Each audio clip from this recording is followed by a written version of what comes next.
And it's a great opportunity, and what a finish. Mikey saw, gave it up to cross and cross in the corner.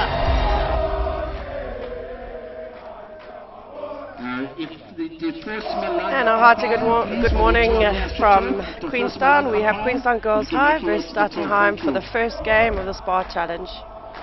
Right next to me I have Ozasiva and I'm Lorinda Thomas. We will be commentating throughout the day today. Good morning to everyone all over the world. Nice fresh day here in Queenstown. As we expected, we got GHS versus Stuttenheim here. The game is about to get underway.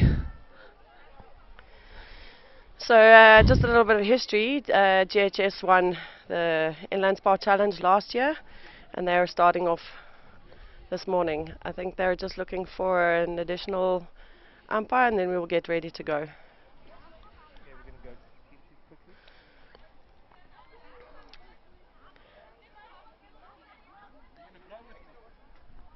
Okay, coming up we have Queenstown Girls High, their team sheet. If you notice, Taryn Wenzel and Courtney Stone, your captain and vice captain for this team. As you can see, we got the start team here. We don't seem to have the vice captain and the captain here, so we'll just have to see who's got the armband here. Okay, it's quite interesting to have these two teams playing. Stuttenheim don't have an AstroTurf in Stat, so they practice a lot on grass. We are probably expecting GHS to win this game, but you never know. Yeah, anything can happen in these days when it comes to hockey, schoolgirls hockey. Sorry. It seems like we got both of our umpires here. We got Tyler Stellenberg and Cheslin here.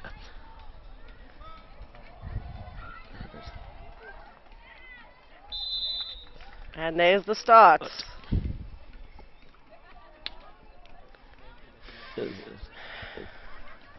The games are one way, 20 minutes. The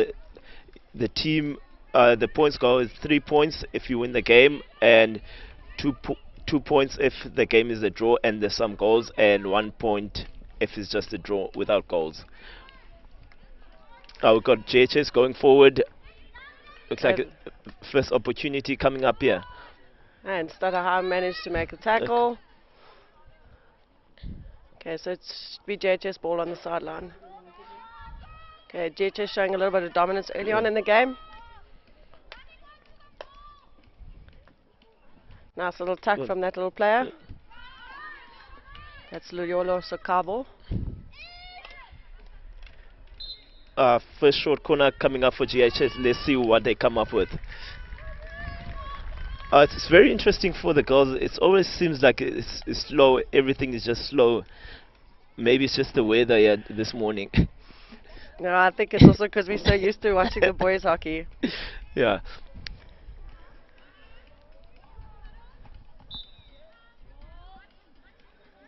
Looks like they're set up for a straight beat. Oh, they're going short.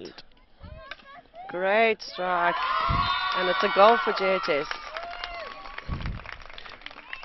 We have Courtney Stone there scoring the first goal. Straight beat, simple short corner. It always, as a coach, you always want to make the keeper make a save at the first short corner.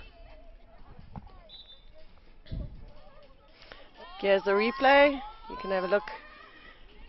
Fantastic shot, comes off the inside of the keeper's pads into the goals. It was a nice solid hit. Yes, it was very nice. JHS on the run again. Another opportunity, good save by from the keeper.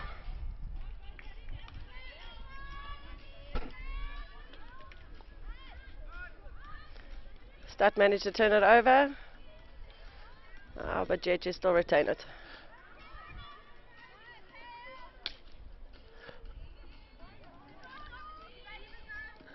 GHS is getting lots of go forward balls, and they seem Here we're just having a look at the goal again. I think from that goal, the Stadium coach will be very disappointed there. I mean, it could be a simple save there from the keeper.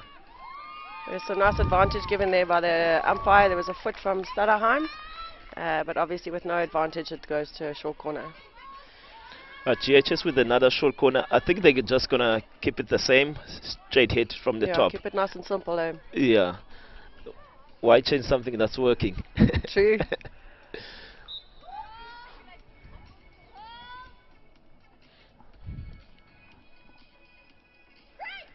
It's gone to the top of the D. Same player, good hit, same results. That's great stuff. That's 2 goals. That's 2 goals, 2 hits. Within 4 minutes.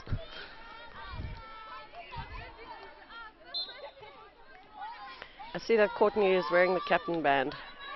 Yeah, and see she's leading by example there. Advantage played by the umpire.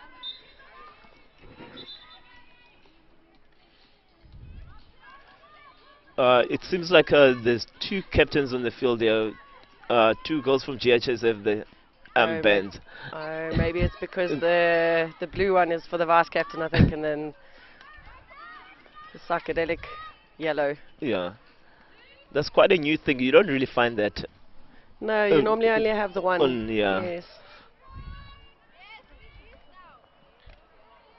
I know sometimes with girls hockey they put, for the vice captain, they put a little ribbon on their back. Yeah. Just to show that she is part of the Just another the replay leadership. from the second goal, going from the top, change of angle, and good shot there. It always seems to work if you get your first shot just a little bit off the ground. And I was thinking the same thing. It's actually really great, and you have to just make sure that you keep it under the board. But definitely lifting it makes a big difference. Yes. For people at home who don't know maybe the rules, the first shot from the short corner has to hit the blackboard. Board, yes. But yeah, it seems like we have a green board. Yeah, any higher then it becomes deems dangerous, and then it is a free hit out. But I see JHS on the run, attempted back stick, and it's hit a foot, but opportunity, great advantage by for the umpire. Good goal. Good goal there from the GHS. Nice build up from the right. It seems like they use their right a lot, which is a very good thing. It's a strong side. If you're a hockey player, you always want to play down the right because it's always on your strong side. And lovely composure from Amy Stiles. Just picking up, receiving it, and then just getting it in there.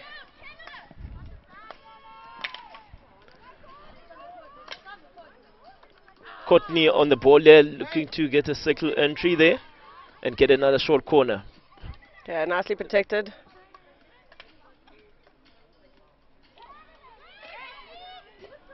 Oh, and Oh. just wide of the post.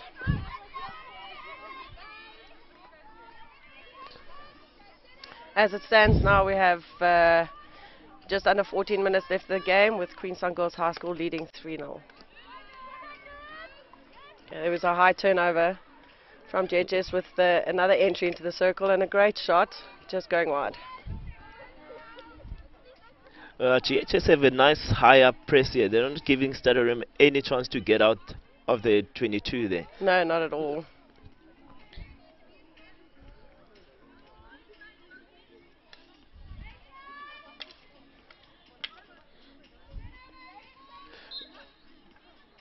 It was almost an opportunity for Stutterham to get a little bit higher. And then Jet is just passing it out wide, not getting to any of their players. Yeah, I see from GHS there's no build-up. It's always just going forward. I think that's always the best thing to do. Just Going direct. Go direct, keep going forward.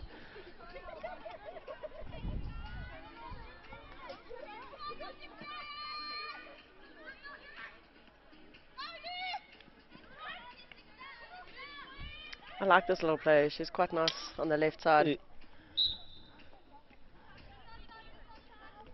She's got quite a lot of guts and oomph.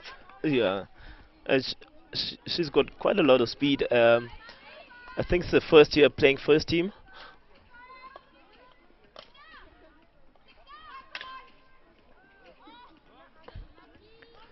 Yeah, ball coming off the defender, becoming a long corner. I think the GHS, the coach there would be happy because the strikers they don't seem to be fooling around inside the D. Every time they get inside the D, they seem to get a shot away. Yeah, they're quite hungry, goal hungry. Great. Courtney again on the ball, looking to. Start defenders actually holding for this time. Another Not chance for really GHS there. Swing and a miss. Yes.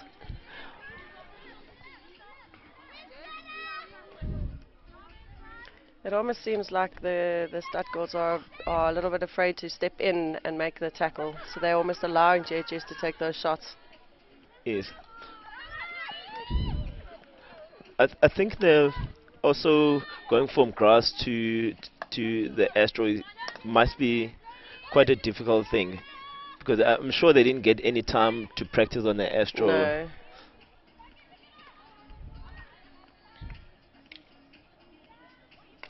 There's an advantage there for the short corner. Umpire has given it. So when it comes to tournaments and IPTs and stuff, with regards to the short corners, they normally get given 30 seconds. Do you know why this is so? I think it's just to speed up the game as well, and also for the players to the defense, the guys defending, to get their mask on. Let's see what GHS comes up with. I think it's going to be just a straight hit again. Courtney again on the ball. Oh, good save from the keeper there. Nice clearance. Nice clearance. Great play. I think Let's chance see if they can for get it higher. yeah. Luyolo on the ball there, number 8. Let's see some pace there. Courtney again.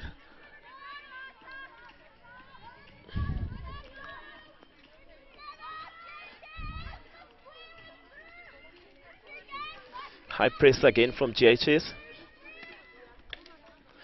There's not much that Stutterham can really do there except to try and head it through into the gaps. Okay, here's a chance for Stutterham here to connect. I think this is the first time they've gone past their half. Good intercepting from the number 10. Luyolo working very hard there. Courtney on the ball on the counter, looking to connect with the strikers. Great pass. Yes. Nice open space. Running that line. There's a nice opportunity here. In that case, I would have probably looked at the strikers maybe filling into those zonal areas. I think they were found a little bit flat there, and I think the girl on the ball didn't have too many options except to go forward. Yeah. I think also she could have just carried more. Yes, she's got another chance to run the baseline. I think she just needs to just run the baseline and look at to pass it on P spot. Yes. That little 45-degree pass Yes, inside. good clearance there from the start. Yeah, Jet is Just looking to shift the ball around. Yeah, Stad's still putting on a lot of pressure. But Jet is managing quite well. They're moving the ball around quite nicely, aren't they? Yes.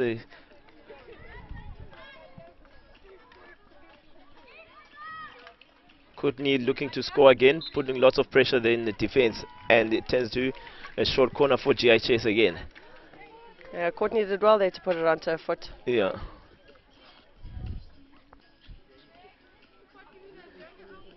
They didn't score the last short corner. Do you think they're going to change it up? As you said earlier, why change a good thing?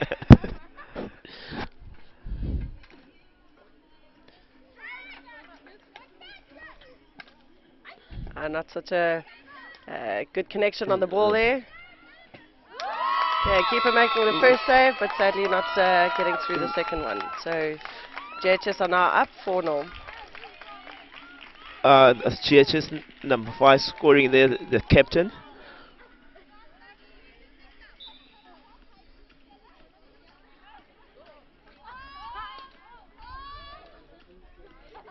I'm not sure if those players were 5 at that start. Yeah.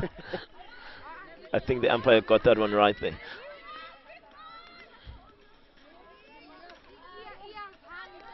It seems as lots of play down the right there. Yeah, they seem to favour that right-hand side.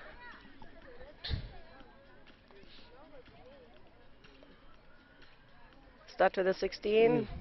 Hopefully they can get through. No, straight to a JHS player. What a goal. It's a great goal there. People at home will probably wondering, are you allowed to lift your stick over your head? We are now. So back in the day, you used to only allowed your stick at about shoulder height. These days, so long as it's a well-controlled, not a slap down, but a well-controlled stop in the air so that the ball can come down and collect it, that's very acceptable now, so long as there's no danger. Oh, I think lots of tennis coaches would be happy with that finish there.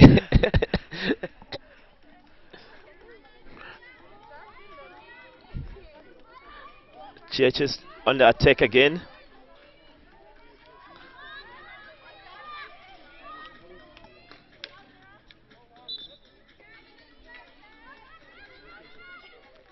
Here's the opportunity for Start to build up and look to get something inside the D. Still going, nice advantage.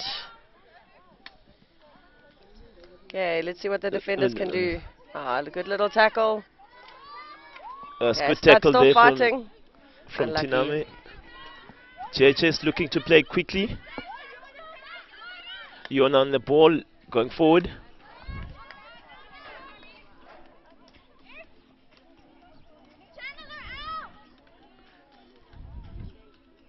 It's good play there from GHS.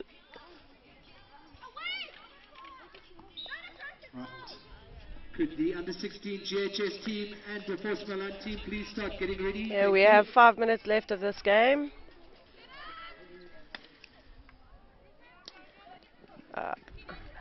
Start having an opportunity to go forward, but unfortunately she just stopped it too soon and it put it onto her foot. So JHS again going forward. The right winger making a little run infield. The right wing from GHS seems to have lots of pace on her. Oh, great goal. shot in and a great goal from Courtney Stone. I think that's 3 now from Courtney. Yep, 3 goals. correct. It's always too nice to get a good start if you're a striker, just hearing the board and changing the scoreboard. Oh, it's a lovely feeling, isn't Yeah. it? I haven't heard that sound for a while Yeah. from my aspect. suppose playing at the back doesn't help much. Yeah. Start looking to go forward. Interception there from the back.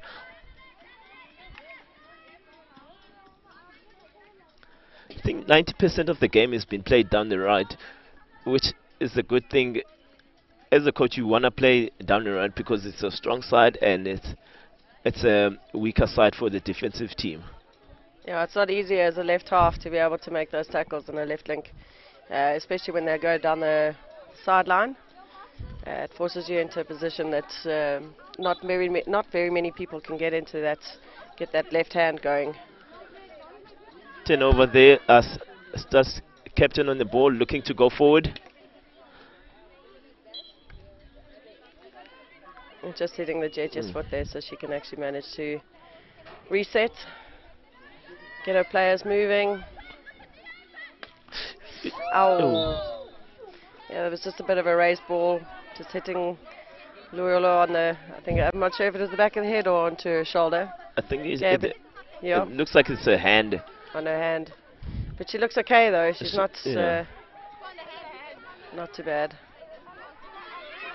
You always find that hockey players always get up. They never stay down for too long if they get an injury. Why is that? I think we're both that way. We're hardcore. Yeah. There's no theatrics here.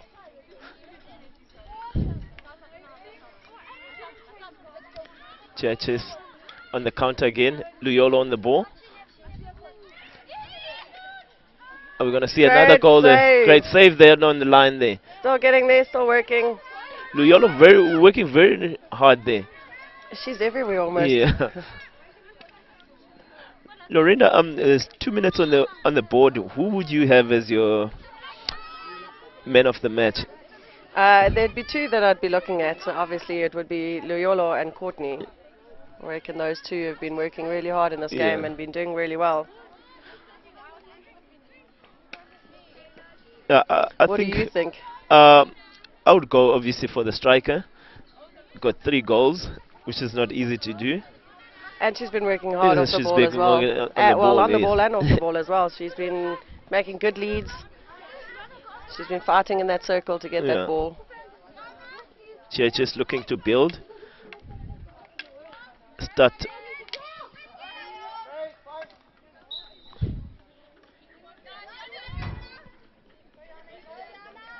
In this situation now with a few minutes left of the game, I'd rather keep possession of the ball than try to look to go forward.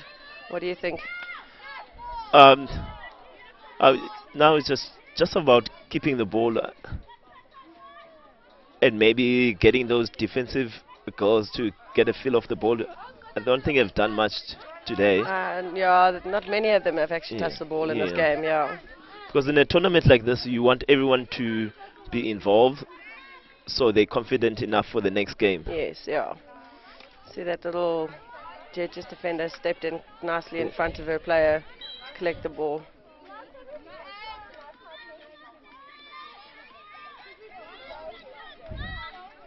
Luyolo on the ball again.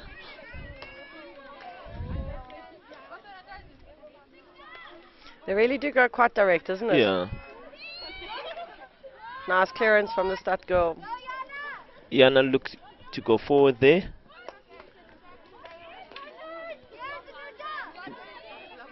GHS looking to get another goal here. They're going to manage. No.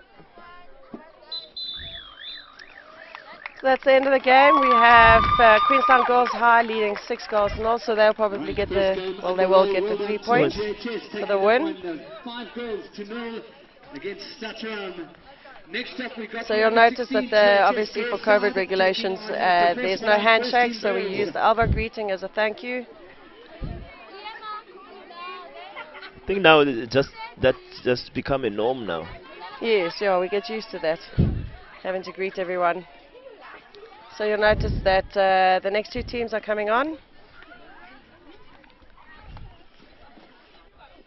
So we have quite a quick turnaround between games. So the teams that are coming on are Burgersdorp and De Force Milan. So while I was driving here, I actually drove past the De Force Milan bus. They're from King, aren't they? Yeah. Oh.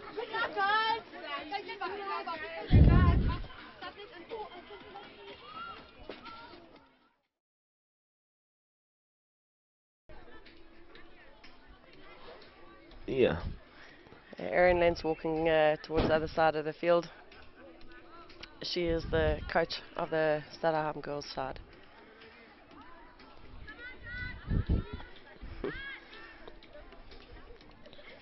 We have Begastop in green and GHS in the traditional colors.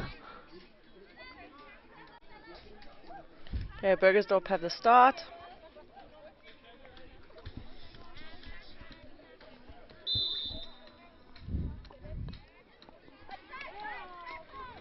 It's also going to be an interesting game because I don't think Begastop have an Astro as well. No, they don't. But So it's quite a quick start for the under 16s, pushing them back. yeah. Actually, yesterday we had these under 16s, 16As playing our Queens 16B game, 16B boys. Yes, It was they quite an do. interesting game. They hold their own. Yeah, they had their own. Oh, that's good.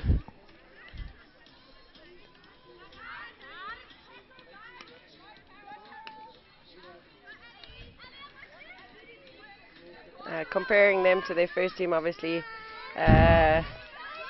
with regards to going forwards, they're very much the same. Yes. So the under 16As are also trying to push going forward very quickly. Although they don't have, obviously being quite young, they are still learning the structural play, so they're holding that middle a little bit too much. Yes. Get them Yes. to go a little bit wider. See, also they're also putting full press there. Oh, the Force Milan not having much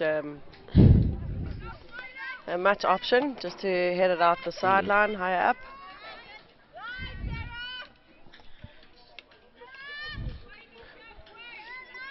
Sarah on the ball here,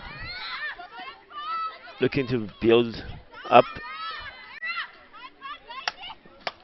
Good pass there forward. Nice play. I'd love to see them shift the ball here. Carol Working on down the ball. left. Good advantage. The left wing making a nice run down to the corner. See what she can do from there. Just a pity she just lifted it up there, making it a bit dangerous. Force Milan with a free hit out. For the viewers out there, if the ball goes above the knee, is deemed as dangerous. So it would be ball for the defensive side.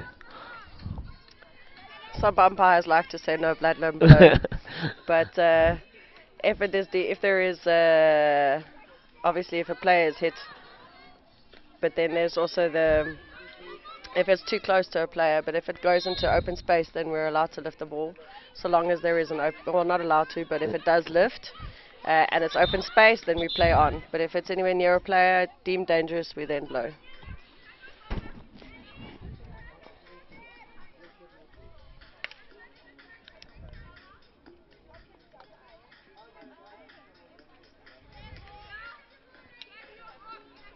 So we're just waiting for them to get the ball into the right place to restart. So there's quite a big gap between the defenders and the rest of the team. Yeah. So they seem to have, GHS are hanging with two high hanging strikers, so that's forcing the defenders to stay back, giving that big gap in the middle. Turnover and opportunity here.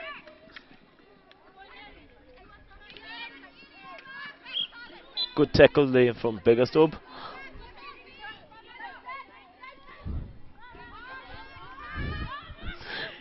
Sorry for the viewers, Divorce Malan. Just a correction there, yeah. So we always used to having Burgersdorp playing in the green. No, it's the Force Milan. They are from King Williamstown.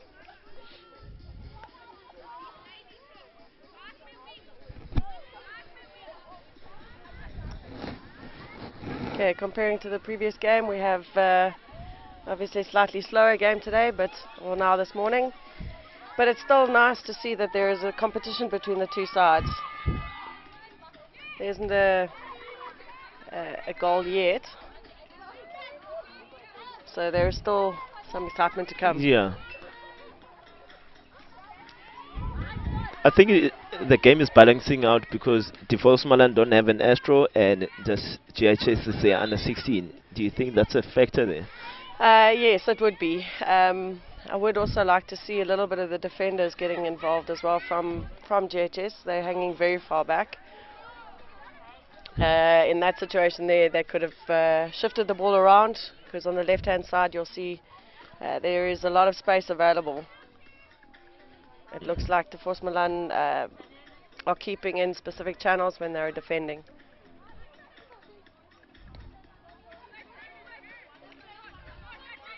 So they have an opportunity to go forward now.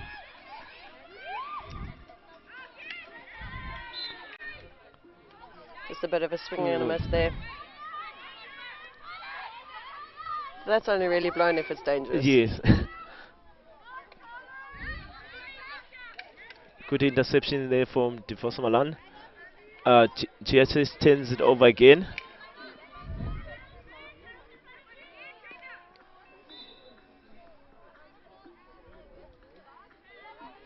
You can see the level, the skill level is a little bit lower than that first team. Yes. But it's going to be quite exciting to see this team move up in the years to come. Seems to have a lot of potential going forward. Yeah, no, definitely. Oh, maybe just the GHS just side is nervous playing against the first team. It's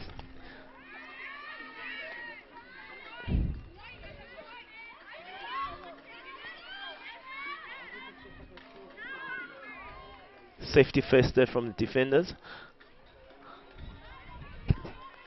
Yeah, that's always what we coach when we're having younger sides. Yeah. And then the higher up we go, the more composure we expect from them.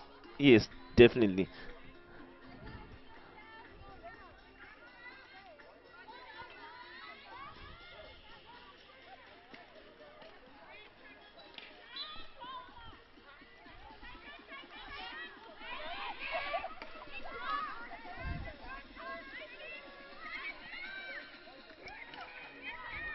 Okay, that ball just managing to get through to the defenders. And GHS have a free hit just outside the circle. So the rule over here is the ball has to travel 5 meters. So you'll notice there's a dotted line outside the circle. So that shows us the 5 meters before the ball is allowed to enter. So it may either be passed or carried for the 5 meters before entering.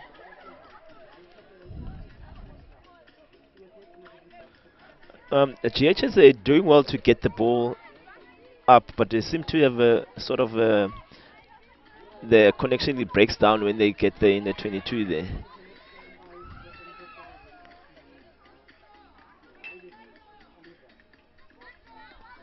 Full press again from GHS.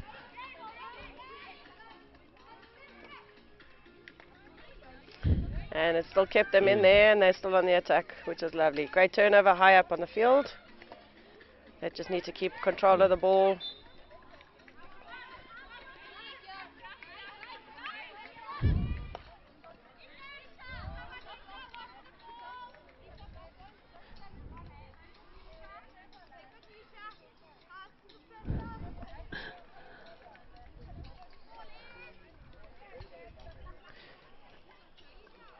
We just have just less than 12 minutes here. We haven't seen any subs from both teams.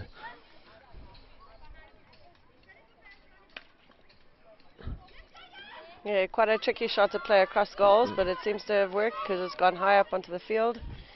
Pity that their left wing couldn't pick up on that, and she would have had quite a good chance of getting high up and entering into the attacking 23.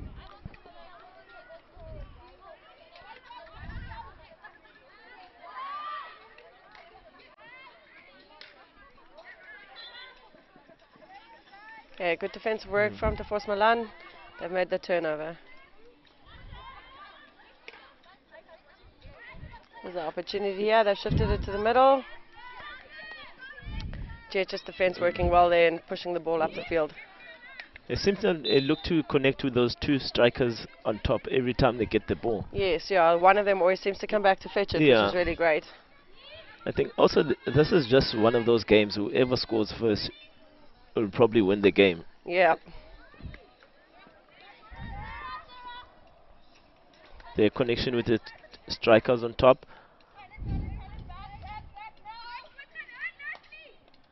Oh, lovely little pass in there.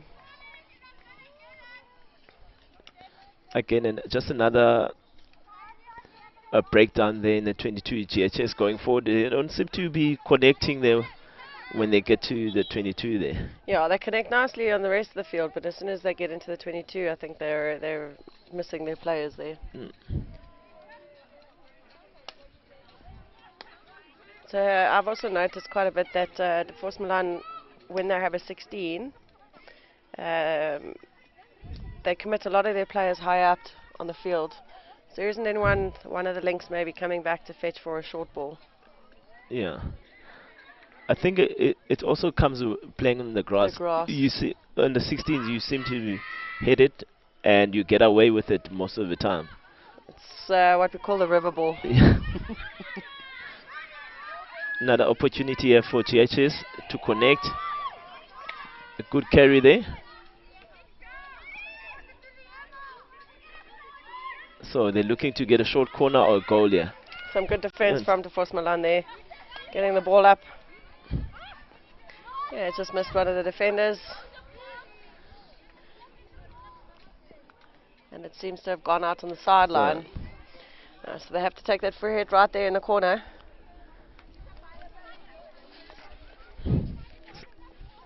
No pressure there from Force Milan, so GHS will get an easy access out. First opportunity for Force Milan. Great steal. Great steal there.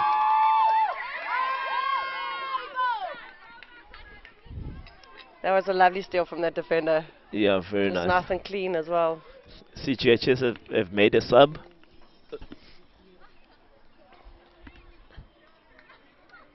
They've made 2 subs actually. Maybe the players on top will make a difference now. Players coming from the bench. Oh, I'd love to have them take that free hit so quickly. Yeah. Okay, taking a while, which means that the Force Milan can get their players back on defense. Another opportunity for GHS there. Great little run. It's come off a defender. It will be a short corner. It's the first short corner of the game. Yes. Let's see what they come up with. What do you think they're going to go with? I'm always for the most simple option, the straight beat. Yeah. A lot of the coaches actually call for a straight beat straight away so they can watch how the defense run out. Yes, and see what the keeper can do. That's correct.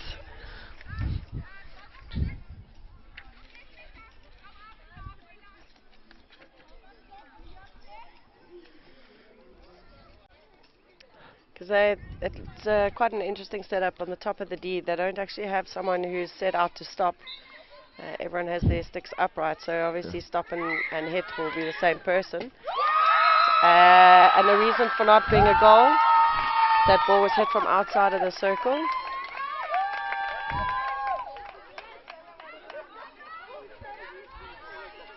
Yeah, it was such a lovely shot. Yeah.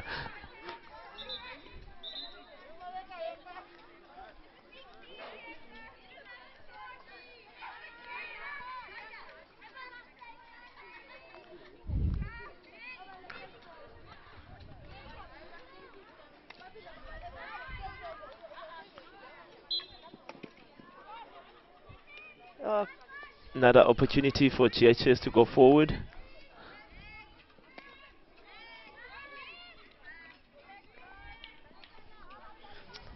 Not connecting, so it's back to a 16-yard or 16 free hit.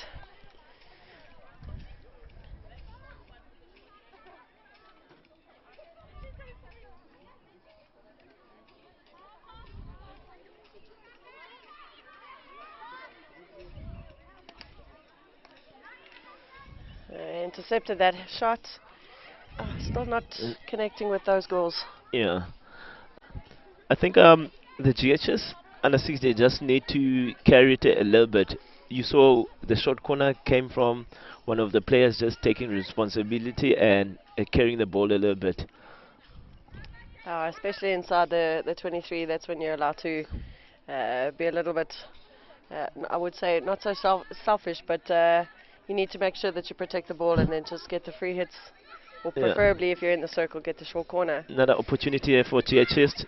Turn the ball nice high, looking to connect. Okay, free hit on the 5 meter mark. Right, if Huntcliffe and St. Christopher's teams could please start getting ready for the next game. Thank you. GHS not doing too much there with that opportunity.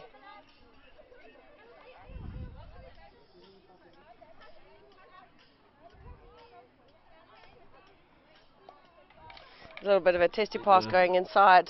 GHS then do turn over the ball. Just missing their post player there. That would have been a lovely tap in Yeah. if she could get there.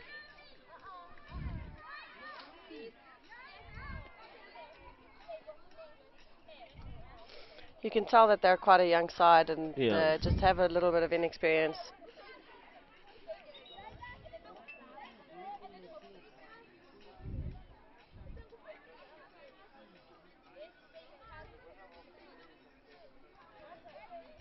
JHS with another high press.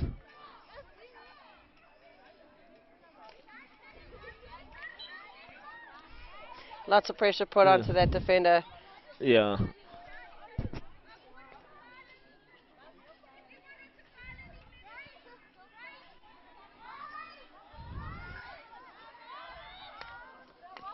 Oh, another testy pass going through. Nice high turnover, JHS.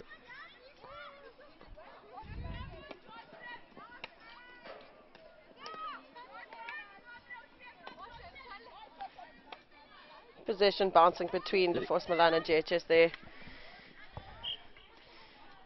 And GHS just retaining it there for a little bit longer.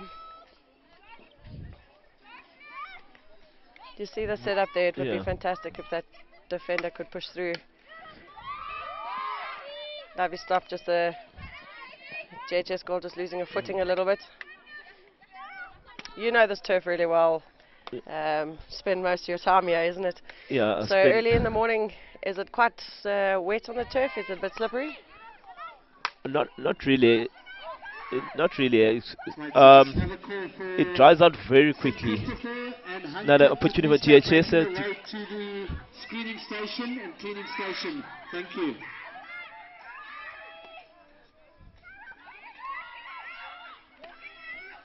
Opportunity here. And it's a goal. fantastic. Okay, so they were knocking on the door and they finally got to go through. Yeah. Something had to give in there.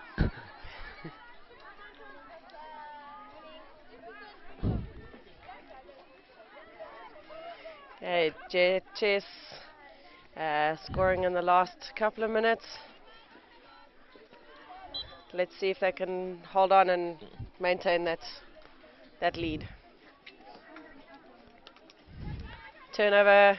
It's a nice little run going forward. I like this little player. She's got some skills. She's the one that worked into the circle to get that short corner. Definitely.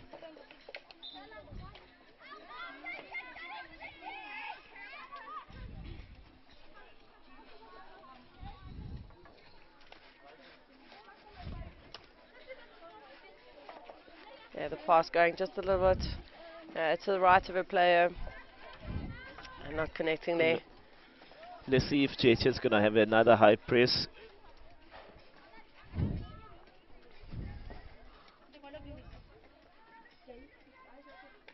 If they have a turnover here now, that would be great.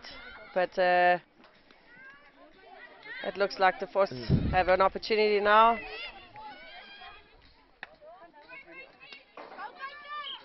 Just a little pity there. A little miscommunication, I think, there with the players. Looking for a direct hit since there is only a minute left of the game. Defenders doing well there, clearing it out. Yeah.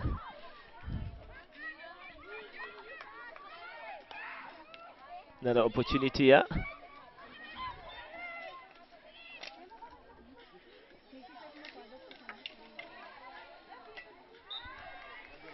Okay. Second short corner for GHS. I think there was a little desperation there with the defender. She just hit it out the side, the baseline.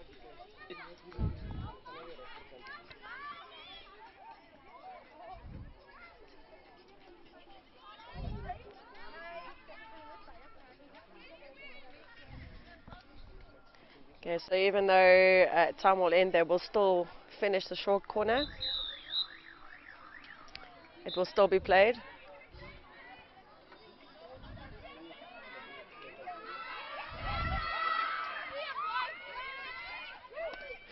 And we spoke about that lifted shot earlier. Right, into that one, the under 16 GHS side. Yeah, there, taking on the GHS right just race winning today 1-0, against so they'll Westmoreland get the 3 University. points. Up next we have Huncliffe taking on St. Christopher's. So nicely played in the end from Queenstown Girls High under 16 side against the Force Milan. I think a well-deserved win. They had all the balls, they had all the opportunities. Ladies Hockey Challenge That's it, and they were pretty much camping in the Force Milan's half. A big thank you to GHS and Queen's College for the youth. We have Huncliffe against St. Christopher. My name is Lorinda Thomas, and I'll be joined by Bev Forward, and we're going to entertain you guys today with a bit of commentary from Queenstown. Morning everyone. What a beautiful day we have here in Queenstown. So wonderful to have girls hockey back in action. Oh, it's lovely to be back, I must admit. I think these kids are so excited to be back and playing. I think everyone is excited to be back and playing hockey. I don't know if we're more excited than the girls are, just to see some action here in Queenstown today.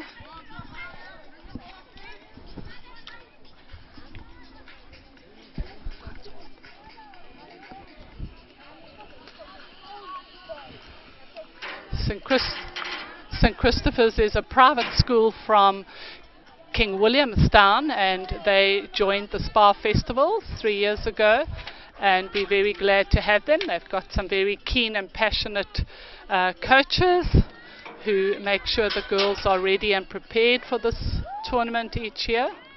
Oh, that's so great. I love to hear that. When there is enthusiasm, there's always growth for hockey. And then Huncliffe is from Queenstown. Yes, Huncliffe from Queenstown. Do you know if they get any turf time here on the Astro? Or? Yes, I'm sure they do. This AstroTurf is actually owned by the Queenstown municipality. So I'm sure they also have slots so that they can prepare on the AstroTurf. That's good. Amazing that these small towns like Queenstown have their own AstroTurf. Ah, it's great. Coming, I'm a local. I was here at GHS very many years ago. But it's always so nice to come home. I always call it home anyway. To see these wonderful mountains and to come here actually to the Astro. I think I've spent more time here at this Astro than I have been for the rest of Queenstown. And Lorinda, did they have an Astro in your town? No, they probably put it in, I'm talking about quite a few years ago. Don't give your age away. Yes. They put it in after I left school. Okay. See, Huncliffe have got the first short corner of the day, of the game. It looks like they're also set up with no stopper, so they'll probably do the same person to stop and hit. It's quite a solid shot and fantastic goal.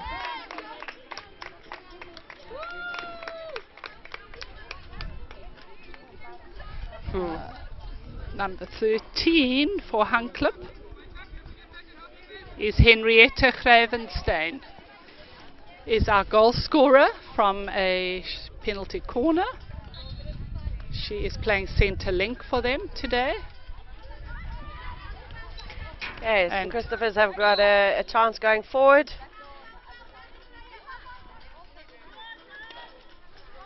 Okay, with the opportunity to get it in towards the circle. Hunclip defense doing really well to keep it out. And little winger collecting it on the sideline there. Opportunity now. Let's see what they do. Connecting well with their players. Great shot, what a great goal. That was from Number 8 from Hunclip.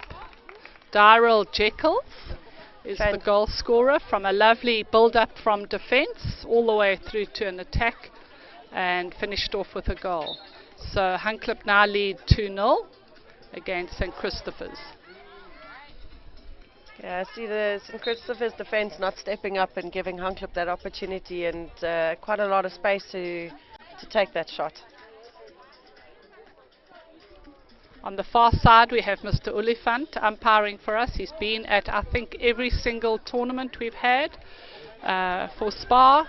He's also the development coordinator in this region for South African hockey. He's quite an enthusiastic gentleman. He really is. Gives so much to hockey in this area. That was a good save there by St. Christopher's right on the post, and now we will have a long corner taken by Hunclip. Opportunity here, good defensive work, cleared out. Well done to the St. Christopher defenders.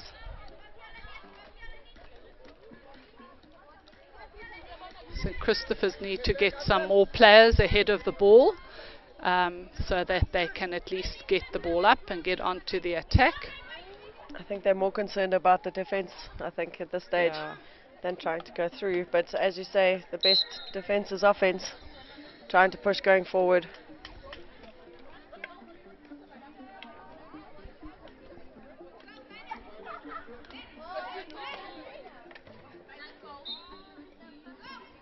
Early take from Hunclip. Okay, player not being 5. That's what happens when you have a free hit taken early. A lot of the times the defenders don't pick up on that, and they don't realize they need to carry the 5.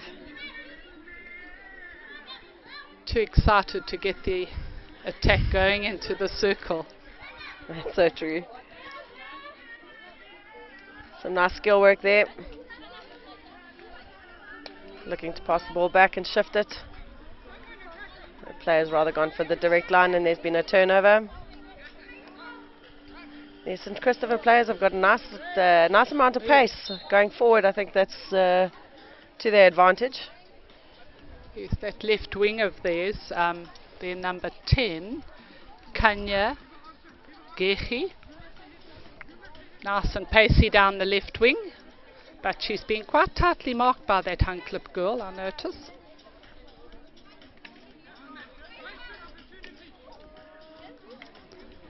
Yeah, some good work made from the Hunclip girls. That great save from the keeper. Well done, girlie. So the St. Christopher's goalkeeper, Busisa.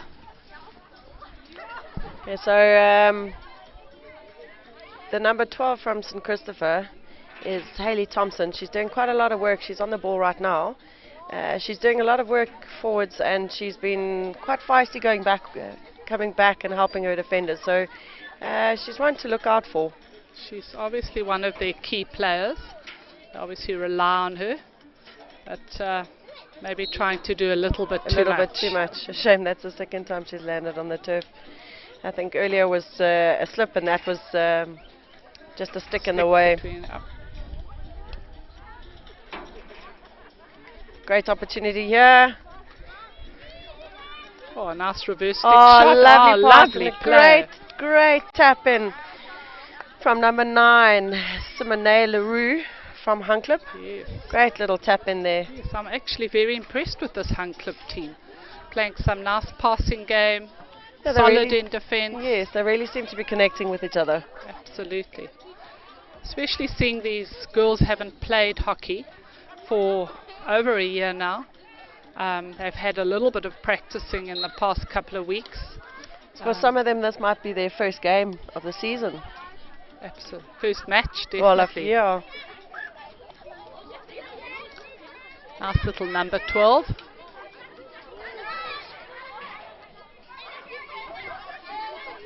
I'd be very excited to see JHS playing against this Hunt Club side. That's going to be a nice game. Would be, yeah. Are they in the same pool, GHS and Hunt Club? Yes, they are. Okay, so we have in Pool A, we have GHS, Hunt Club, Stutterheim and St. Christopher. In Pool B, we have the GHS under 16 side, Allowell North, De Force Milan and Templeton. So the teams will be playing pool games, and then we'll have cross pool games after lunch today.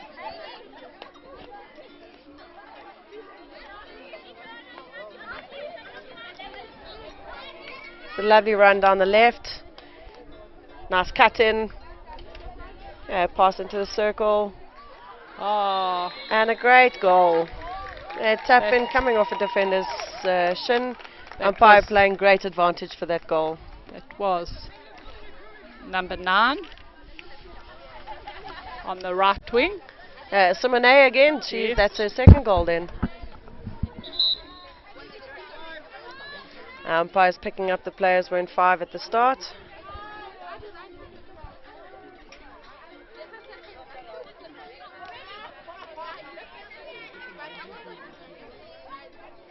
Yes, St. Christopher with the opportunity of going forward. Nice defensive work. And the ball coming through.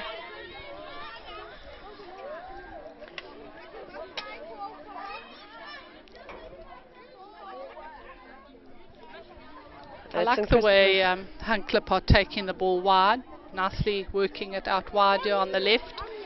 Their goals certainly have come out from the right and from their left attacks. It's quite interesting because normally you would find that teams will play it on the right and then the tap-ins normally would come from the left-hand side. We've So had Hunt 2 from the right today.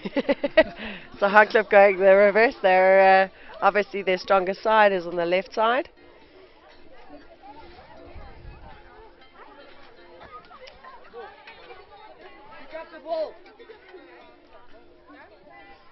Yes, that free hit went out on the sideline, so the free hit's from the side.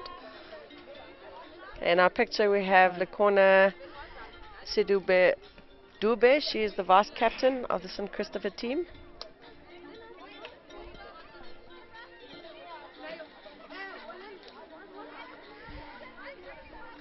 Hunt Club with a great shot and a lovely little tap in from Simone. Another one from number 9. Well done, Simone. Mishka Darius is the one who put the goal, well, the ball into the circle there, giving it a good solid hit, with Simone giving that last touch. So a well worked team goal.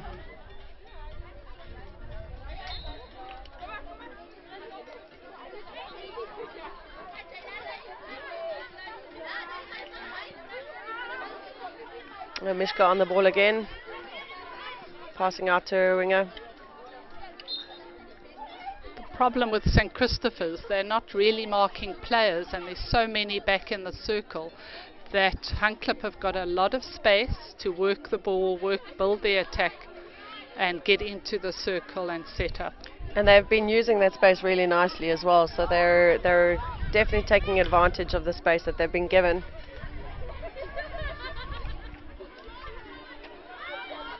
Rugby opportunity. Oh, just missed.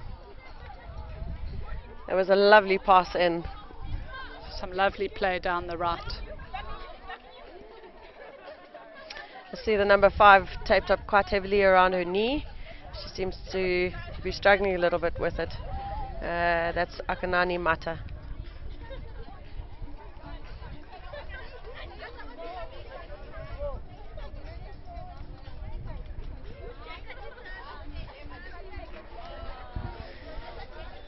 I almost feel like on defense, and Christopher defenders a full team. On attack, they almost have their full team high up as well.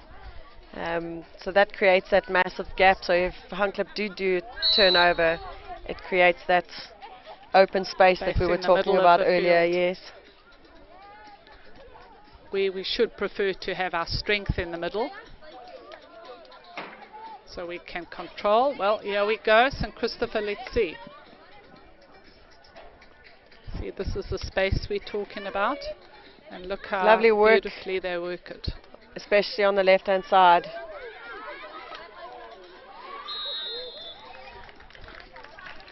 That's Mishka running through again with a great, solid hit and scoring the goal. So both Huncliffe and Girls High, Queenstown Girls High, have shown us some nice young talented players. Queenstown certainly have produced some nice hockey players in the past, and it looks like they have some nice young ladies once again. So I think I might have made it just a correction. Was it number 12 that scored that last goal? Yes, number 12. Sorry, that was Jamie Lee. She had a lovely run in and a lovely shot in there.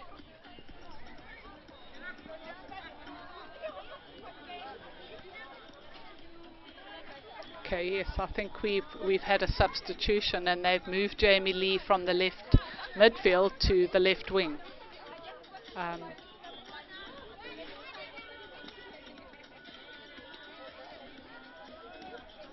With just over 5 minutes to go, Huncliffe are leading 6-0.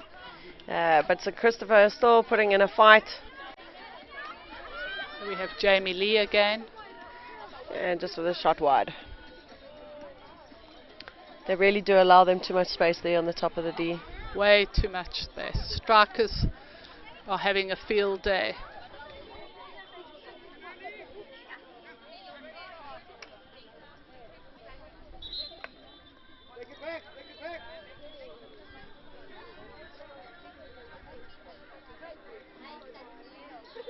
Also, you can see that goalkeeper stands quite far back in her box. Yes, If yeah. she just came off her line and took a good meter in front of that line, she would be able to cut off a lot of the angle of those shots. I find she actually stands behind the line, almost out of play.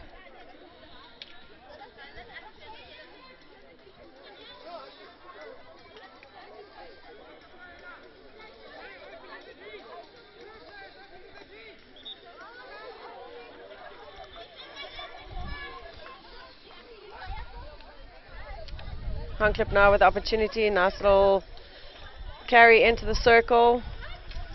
Still working on it. What a fantastic flick into the goal box.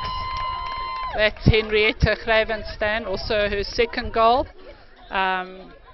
Very, very talented young hockey player in the centre link position for Huncliffe. And that was a really, really well worked goal. Lots of individual skill.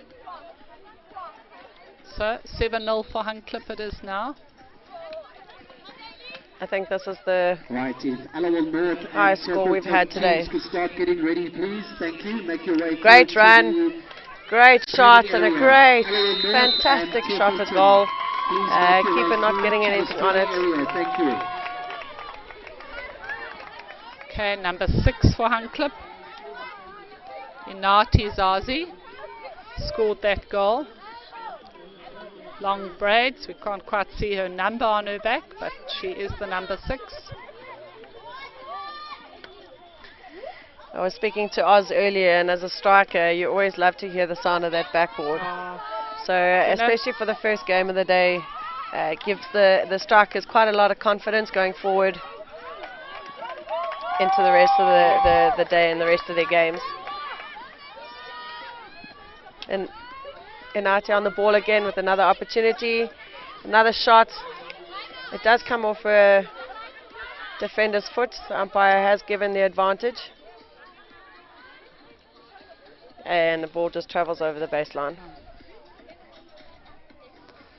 So, Lorinda, when I stopped playing hockey eventually in my sort of mid-50s, that was something I missed the most, just the feeling of scoring a goal and hearing that backboard. So you were a So striker. I was a striker. Ah, fantastic. And I really miss that. Playing golf now, but it's just not quite the same. Yes. Much harder, I would tell you. Playing golf. Playing golf, you just never seem to master it. So somehow it always seems that when hockey players retire, they end up going into the golf as well. I had considered it as well. But I'm still playing hockey, so Play as long as you can. I still love the game so much. Amazing. Used to be at school and at varsity days, I used to be a striker. But in my older years, I've become a defender, so I now work at the back.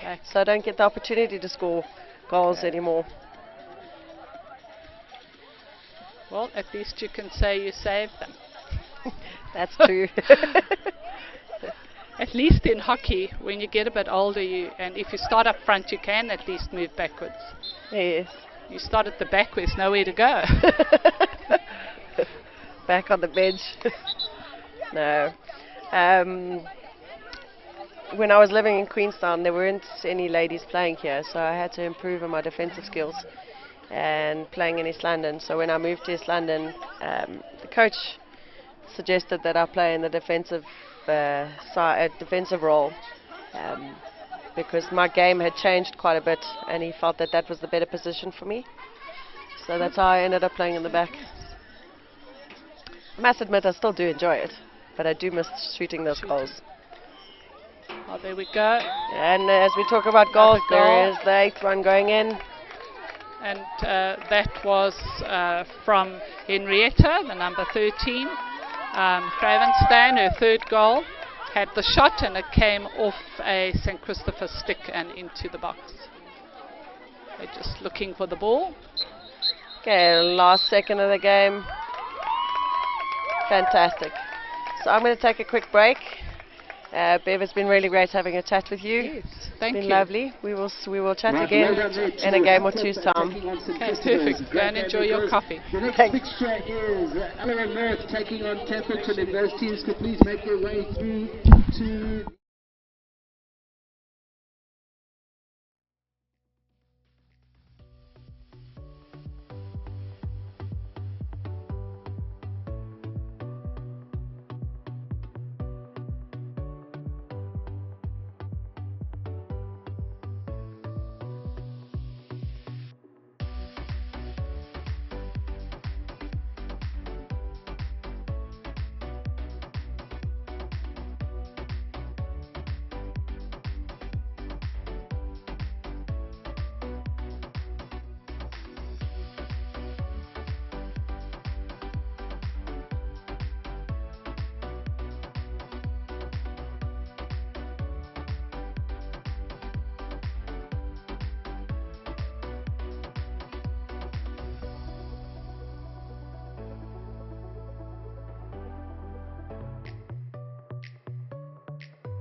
Right, good morning everyone. Yeah, we have Templeton up for their first game today. They're on the left hand side playing in green with brown shorts and green socks, and Alloa North in navy blue. And we have Templeton off onto the attack. Free hit to them. It looks like Templeton, they're up to speed here, looking to go forward.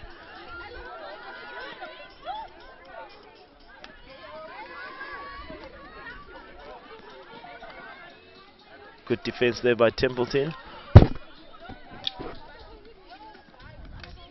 I don't think both of these schools have an Astro. No, they don't have an Astro. But Alloa North go to a lot of training camps in Bloemfontein, and because they're quite close to Bloem, but they actually fall under the border region when it comes to provincial teams. Alloa North were 3rd in 2019 when we had our last Spar tournament. Always are fairly skillful team. It was a nice little attack, nice save by the goalkeeper. Another opportunity for Oh, and another save. Oh no, it was a shot that went wide. 2 quick opportunities here for Alloa North. Oopsie. Shouldn't go across your goals, giving them another chance. That was a beautiful shot. Right, Alloa North's number 10 is Anika Pretorius. Oh no, the umpire has decided no goal. I think that was the shot came outside the D. Oh, is that it? Okay. Well done, Oz.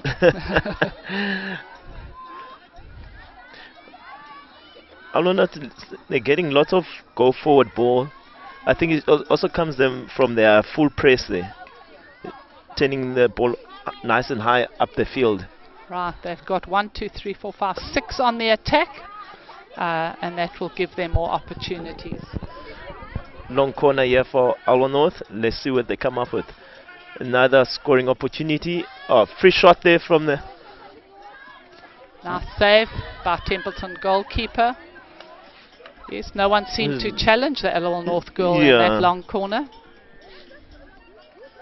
So we have an entry down the left. Nice cross ball. Oh, and well done Templeton on that save. Here we go. A nice opportunity for them. Yes. Oh, lovely. Lovely. Interception there, Alloa North. I think the goal there just needed to make another pass there. Yes. Good turnover, Alloa North. Wide. Yes.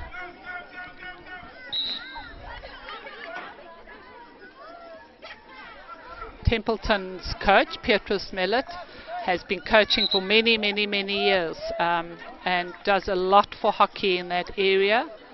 We're grateful to have passionate hockey coaches that are still enthusiastic in these smaller towns.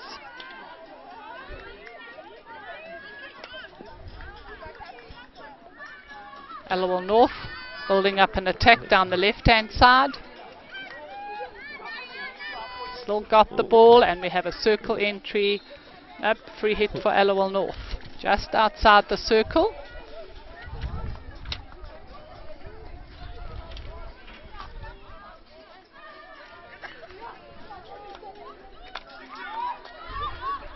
They may not enter the circle directly. They have to run it either 5 meters before they may pass the ball into the circle. That prevents the big hit into the circle, which sometimes is dangerous. So you can see she's going to run it. But got dispossessed there by, by Templeton.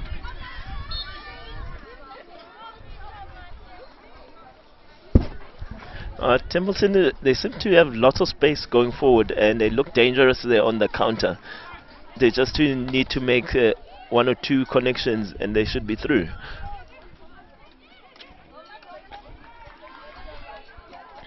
I think Oz, if they can just keep the ball wide a little bit, they seem to like it to go down the middle. Templeton, they might get a better attack.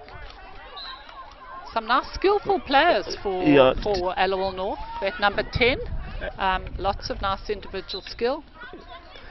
But it is a team game after all, isn't it? The coaches always tell the players that the ball is faster than them. I know, but do they ever listen to us, Oz?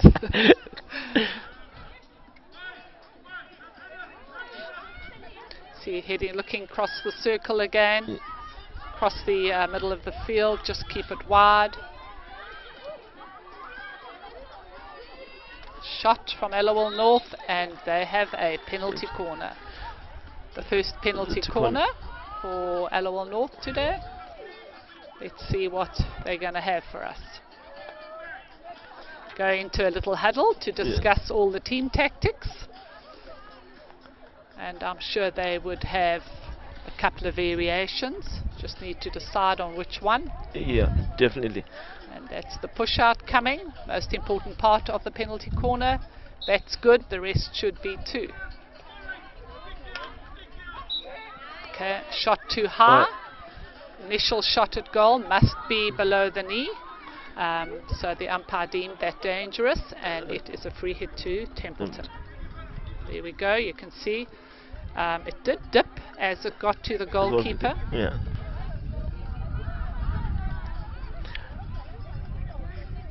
16 there for Templeton. I think it's just the gap between the defenders and the links is just too big. Yes. Yeah, they need their midfielders to come a little closer to the defence to be able to get the ball up to the strikers. Okay. Yeah.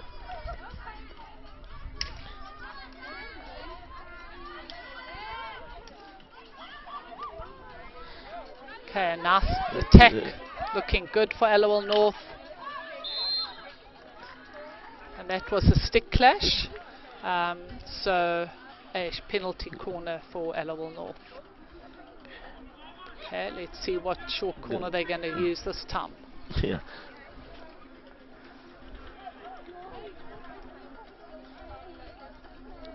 Number 10, looks like their key player at the top of the D there, Annika Pretorius. Nice individual skill. Another short corner, came off a foot. Mr. Olifant doing his thing once again. Our star umpire in this area, been involved with the Spar tournaments for many, many years. Yeah. I think the push is just a little bit slow coming out there, so it's not giving enough time for the girls on top there to have a shot. That's why I was saying, Oz, push out most important. Yeah, definitely.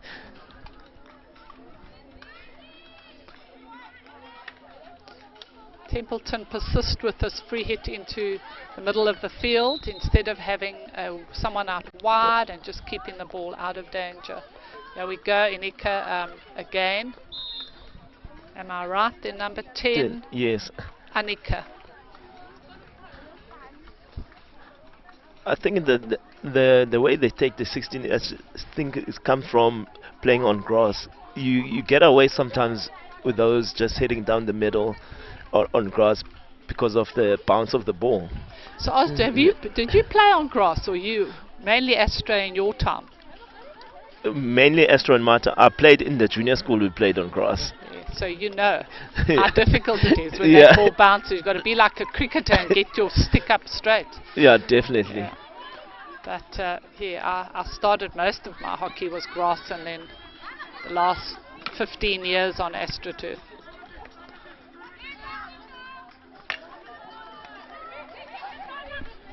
And certainly for a striker, it's an absolute dream. Yeah. When they pass the ball across the goal mouth, you don't have to worry about it bouncing. Definitely. Another opportunity here for Alwano to convert. Okay, that was dangerous, but a beautiful reverse stick shot from Annika. But unfortunately was dangerous. Allowell North did have a player on the right post, and she almost converted. Another nice shot from Allowell North, and here we go. First goal off the left post. Lovely attack down the right, and Allowell scored from the left. I just want to see the number of the goal scorer. Is number 12. This left wing, number 12, Lena Prinsloo. Lovely goal from Lena, well done. Allowell are on the scoreboard. Games are short, 20 minutes one way, so you need to make sure that you get the ball in the box. The scoring system is 3 for a win, 2 for a draw with goals, and 1 point for a goalless draw. And here we have Templeton. Oh, if they can just get it out there to their left wing, and they have. Unfortunately, ball runs wide. Alwano North are playing in a nice tempo. They're not dwelling on the free hits. They're looking to go forward every time they get the ball. Another opportunity there, coming down from the left. A good back stick, but not on target there. So do we call it a back stick or a reverse stick? Just I think checking. it Maybe comes it's with various changed. names. Some of them. I know the Americans. My daughter had a scholarship in America, played for the University of North Carolina, and they always called it a back stick. But I remember it always as a reverse stick, but the Americans called it a back stick. So both of those two terms are used internationally. And some of the guys would call it a whammy. I don't know where that name comes from. I like that.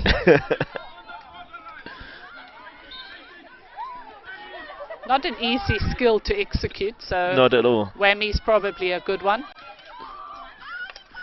Oh wow, nice shot from Annika, but went wide. Alwell North are seeming to find their stride now, dominating the play, dominating possession. Templeton just giving them way too much space in the midfield where they can run and set up. Another circle entry, Annika, top of the D. Oh, that was a foot. So it's a save for Templeton, and they will have a free hit at the top of the circle. Let's hope they go wide this time. Take the ball out and try and get it out wide to one of their halves. Also another team that plays with too many defenders behind the ball. Yeah.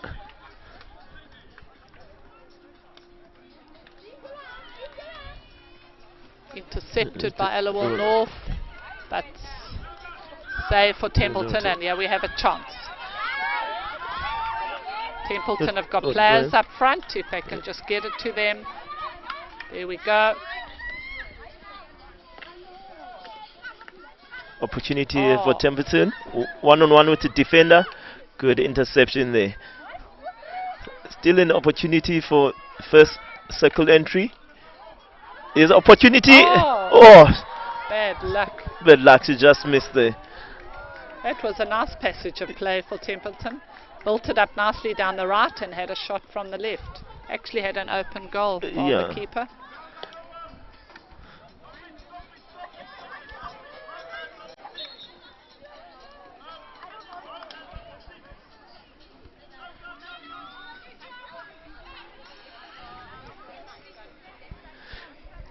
It's amazing how you can dominate the game and just one team gets an opportunity and then it's 1-0.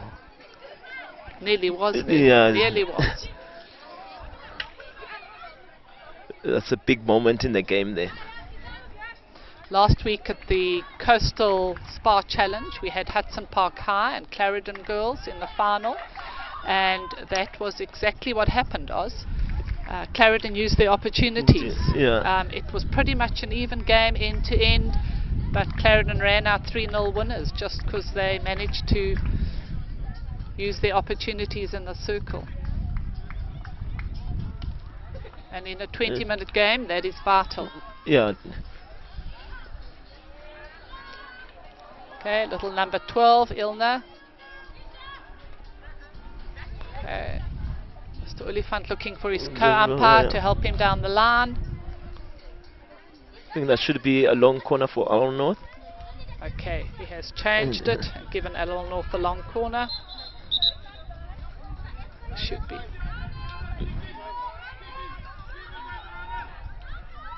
A lot of space. Well done to the Templeton goalkeeper. She's had some good saves today.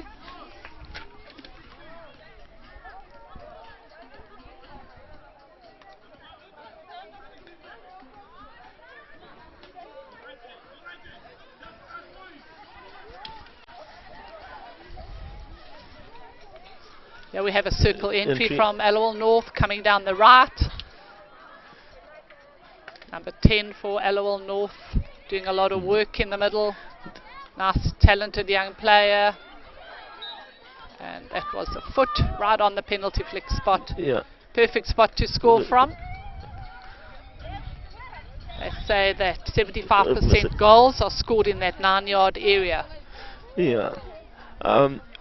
lots of I coach lots of boys. It seems like tap-ins and they seems to be underrated. They like to go for top corners, and as coaches, we always tell them that you just need to change the scoreboard. Doesn't matter how it goes in. Absolutely. Those tap-ins and tip-ins, especially if you're playing with a very good goalkeeper. Yes. In the box, you need to. He's going to save all the direct shots. You can see the goalkeepers have unbelievable kit nowadays. It's quite hard to get past them. Yeah. So the little tap-ins on the sides at the posts work the best.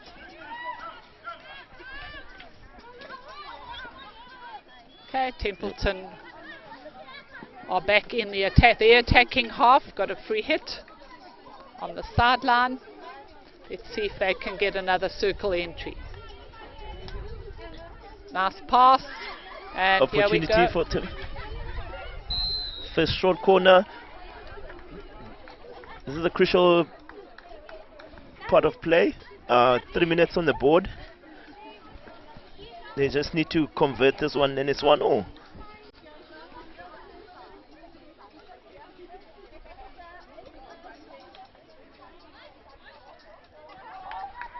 Okay, arranging their team for the short corner. Let's see if they can use this opportunity. GHS have all got their face masks on. 4 players behind the line and a goalkeeper for the penalty corner. Taking it out wide, or that ball was not stopped outside the circle. Has to be stopped outside the circle before you can take the initial shot. So opportunity wasted.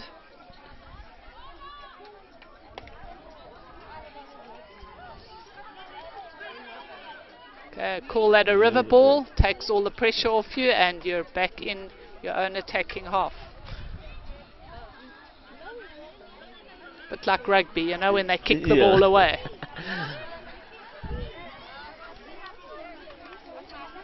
Okay, here we've got Allowell North coming down the right.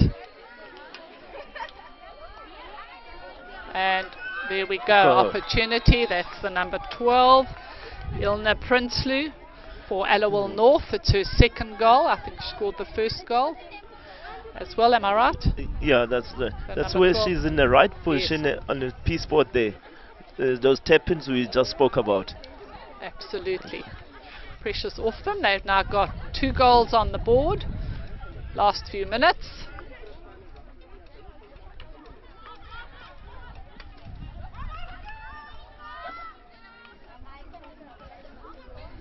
And Allowell back on the attack, building up down the right.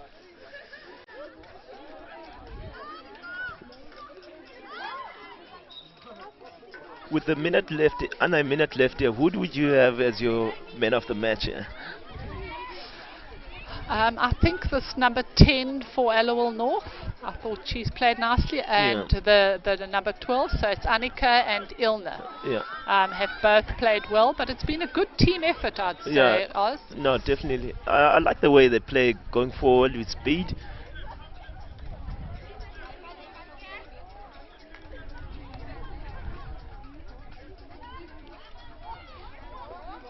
Annika makes a lot of the play, gets the ball into the circle, sets up her strikers nicely, and a quick turnover for Templeton. I like the way they counter-attack and get going quickly.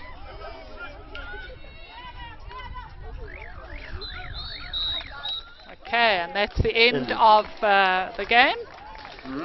Allowell North ran out 2-0 winners against Templeton. GHS taking on Huntland. So with Kingsridge not being here today, Kingsridge were runners up last time. It looks like Allowell North could well be the big opposition for GHS, our previous winners. No, definitely. But now, we've got our local derby, Huntland versus GHS. This should be interesting. Of course, yes. This is going to be a great match. Right, I'm going to take a break and hand over back to Lorinda, who will commentate with Oz for the next game, which is, as Oz says, GHS, Queenstown Girls High versus Huncliffe, and both being Queenstown teams. Going to be a great game.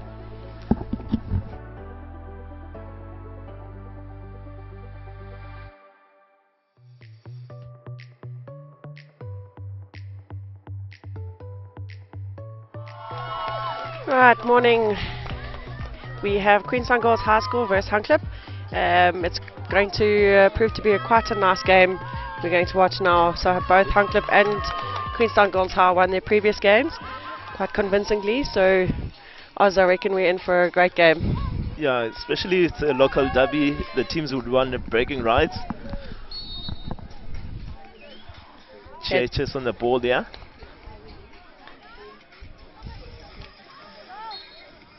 I see Hunklip putting quite a bit of pressure on there right from the start. GHS looking to build up again from the right. They use that right hand side very well there. Yeah, they do. And there's a nice little 1-2 going between the players. Great little run in. Opportunity lost there. Yeah. Nice run there from GHS down right. Unclip looking to take a 16. They seem to GHS has dropped down on their press there, giving lots of space to Unclip to get out. Yeah, probably the reasoning behind it is that big hit. Yeah. So they want to be able to turn over quite early. Well, not early, but they need to make sure that they can get that turnover from that hit. Yeah. So they just drop back a little bit to receive it. GHS another opportunity going down the right. And the ball seemed to just run away there from GHS number 15. They're actually very good at protecting that the right side as well, forcing Hunklip to maybe look to shift. GHS with a turnover again. Here's an opportunity here for GHS. First cycle entry. Good save from the keeper there. Good save. GHS always looking at that direct route in.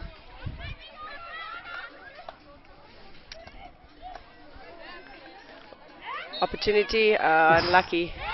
Just popped over onto the back of the striker's stick. Here, if we have a look again, this was the great save from the keeper.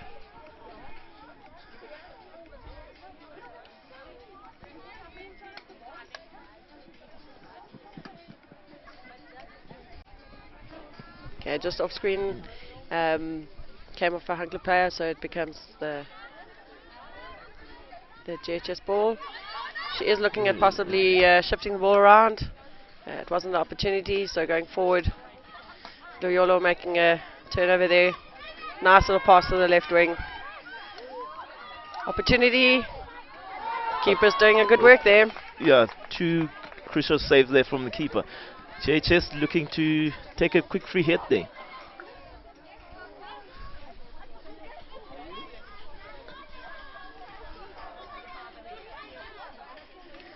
Running the baseline. I think she could have held it for a little bit longer before passing it in. But GHS still have possession. Looking to move the ball around a bit more. Just top the ball there a little bit.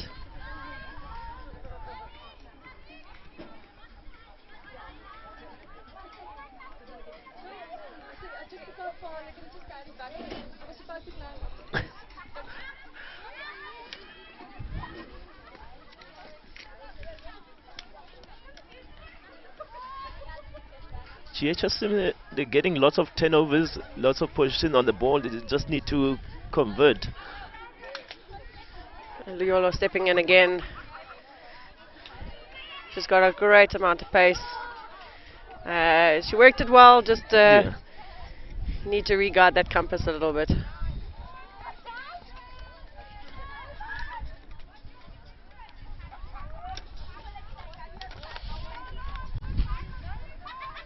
As you can see with the replay, she had a lovely little run in. Tamika from Hunklip taking that. She got quite a big hit there. Yeah. Another run down the right. Another opportunity for GHS.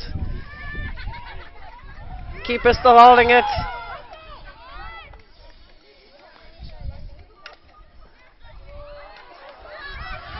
Hunklip defense doing phenomenally well to keep that ball out the goal box. Yeah, definitely. The keeper's been the man of the match here for Hunklip. Yes. making lots of saves. As a coach, you always want the keeper to make that first save. Yes, and then you want your defenders to help off her pads, but she's clearing it really nicely. Yes. Hanklip on the attack now. Good tackle there for Tinamu there, and good transfer with the ball.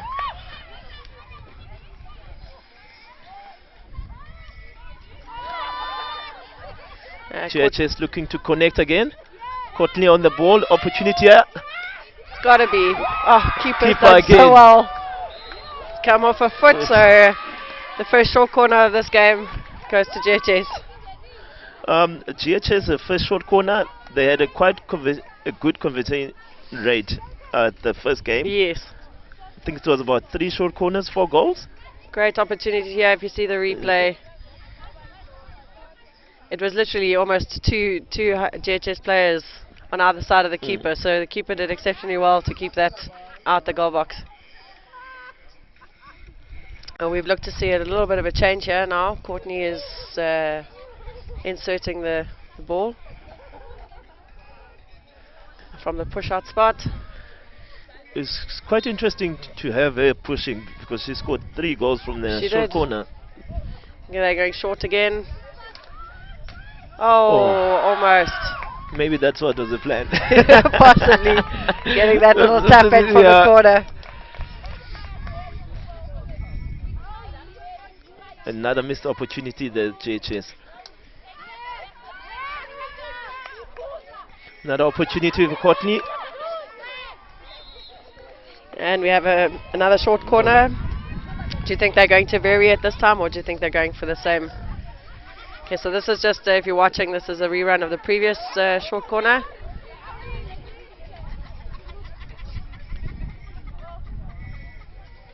I see they've changed now the pusher. Courtney is on top. Maybe she'll convert this time. Yeah, so if we had to guess what would happen, they would be going short.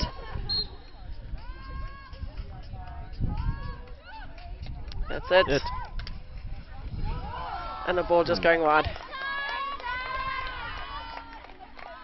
Yeah, so JHS struggling a little bit this time around with their conversion of the short corners compared to the previous game. I think just on that one, Courtney didn't connect it as well as she usually does. Yeah, but JHS straight back, going in, fighting to get back into that circle for our next opportunity. Hanklip taking it very quickly, but the players weren't really ready. They still managed to hold on to it though. It's good pressure here from GHS, not giving them any opportunities for them to get out. No, not at all. You pretty much see a sea of red in front of you. I feel sorry for those defenders because that's pretty much all they're seeing. Yeah. GHS captain on the ball there, looking to take a quick free hit.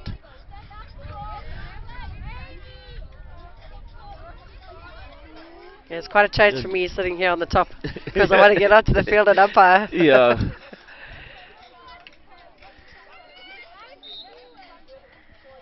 Another short corner here for GHS. Okay, so that looked like the ball just bobbled over the defender's stick onto the reverse side. I think GHS just needs to change it up a bit. I'm sure Unclip watched the previous game and they know who to put the pressure on. Yes. As a coach, I would definitely be doing that if I was going to be playing against them in the next game.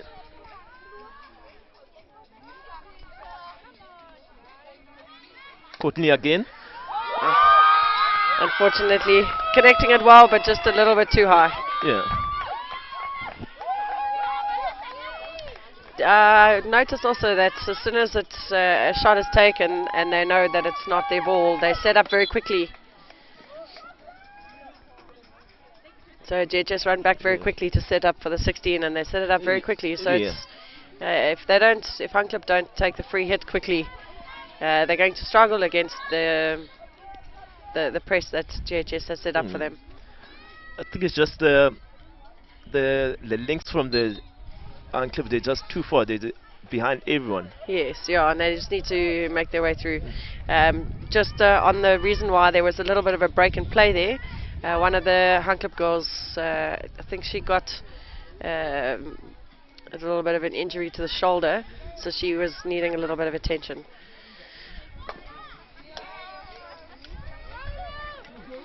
Luyolo on the ball again.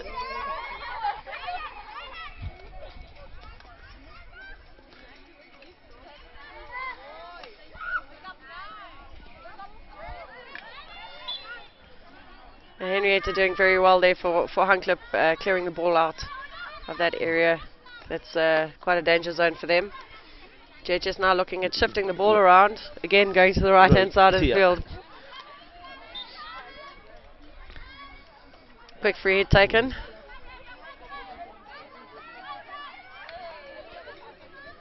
I think that's a difference between the teams. JHS seems to take their free hits quicker, and Unclip is just a little bit slow.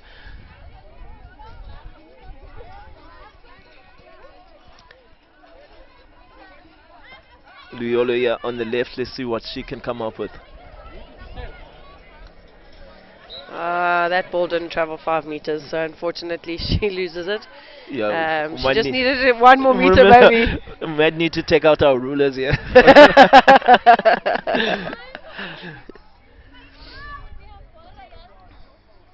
Look how quickly GHS sets up. Unbelievably quick, yeah. But it's good. I'm glad that they do it, yeah.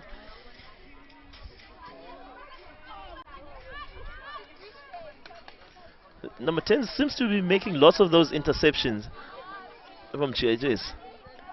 That's a ninja. Yeah.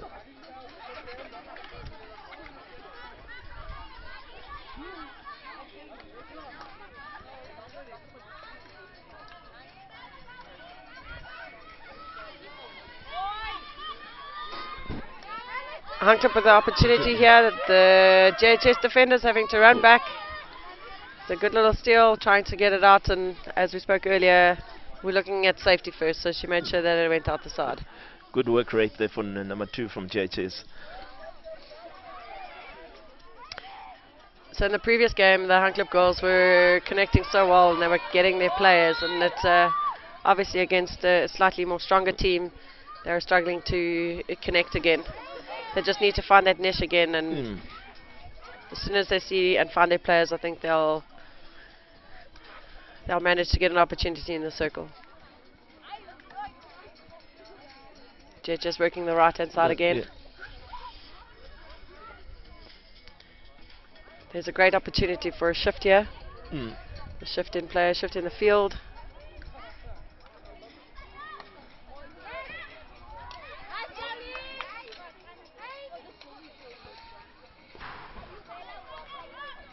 Okay, long corner for GHS here. I think they just need to shift the ball just a little bit.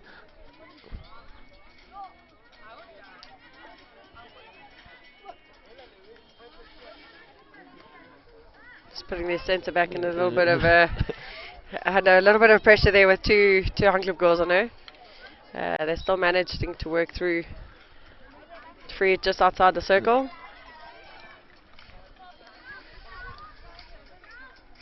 I sometimes like to call that one a hospital pass, passing to one of your players who's completely manned.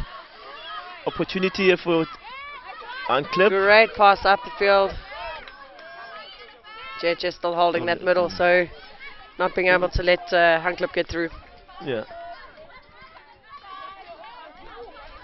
GHS down the right again, looking to connect with the strikers.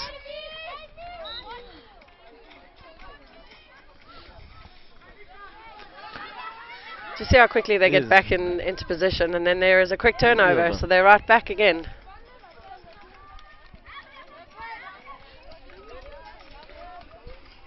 Oh, unlucky. Unlucky. I reckon she saw that goal before the ball got to her. As you mentioned earlier, the Hunt Club players are hanging a little bit too high, so and they're not coming back to collect. So they're not being able to get through past the halfway line.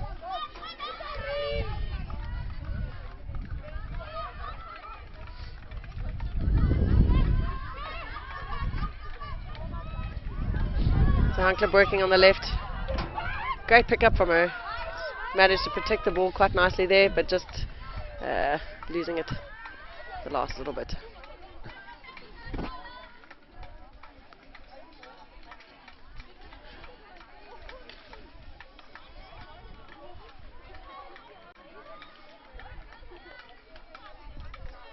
Do you see Huncliffe have a high striker hanging up? You won't notice on the screen. She's just off the screen. She's hanging around with the left half of JHS, and because she's there, they're not able to make that shift across the field. Yeah, definitely. It's forcing them down the line.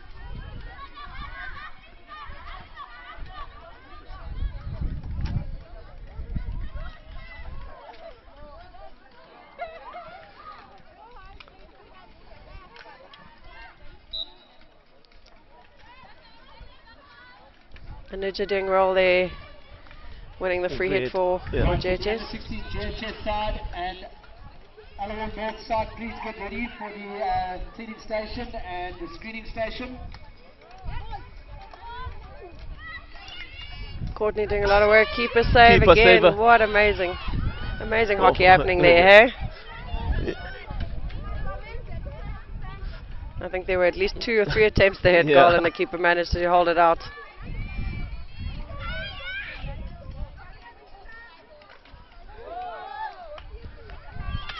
Ouch. Oof. That was a little bit of a anal one. Okay, if you look at the replay, Save. first save, second save, third save. Great work from the defense of Huncliffe. I think that keeper is actually quite a star. Good passing there. Great goal there. That's much better connection. They look to hit the ball too hard now on that goal there. Quick passing there. From good finish from the number 9 there. That's Amy Stiles. Great opportunity, great connection. Fantastic. Look how elated and happy she is. We've just had a quick turnover.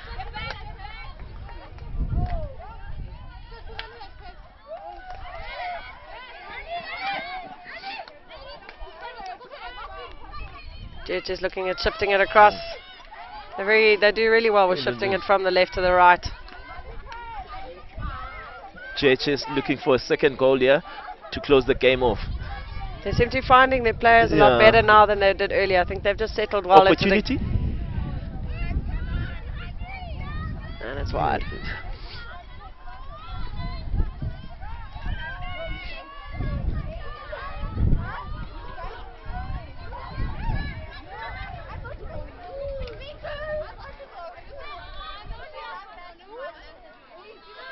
Yeah, nice communication between the two defenders there. Just an unfortunate mistrap from Huncliffe, otherwise she would have managed to. She had 3 players high up with only 2 defenders hanging around.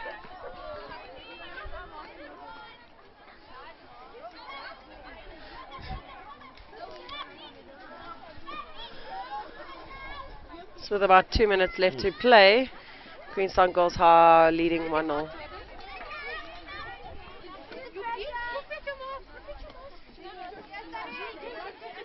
Okay, so there again you'll see Huncliffe trying to get the ball through, but none of the players stepping forward. Yeah, JHS with another option.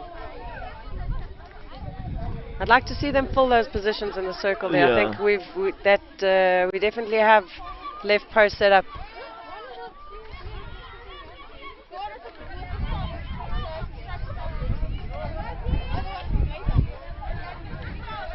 See Keegan protecting the ball really nicely. She had 2 defenders on her there at that point. Quite a nice run there down the left by Huncliffe. Jamie Lee. She had a really good run.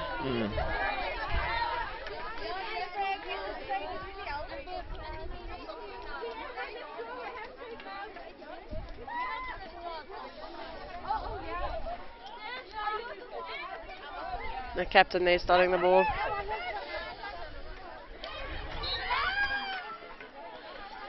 Jamie stepping onto her very quickly. Uchiha with 30 seconds left on the board. They just need to Is keep it that the composure, but see Henrietta Yeah. going for the ball there. Holding and protecting, good. Great play, putting it onto JH's foot. 20 seconds here for Unclip to draw the game. Let's see what they come up with. I think this is the first time that JH's defenders have been tested Yeah, and put under quite a lot of pressure there.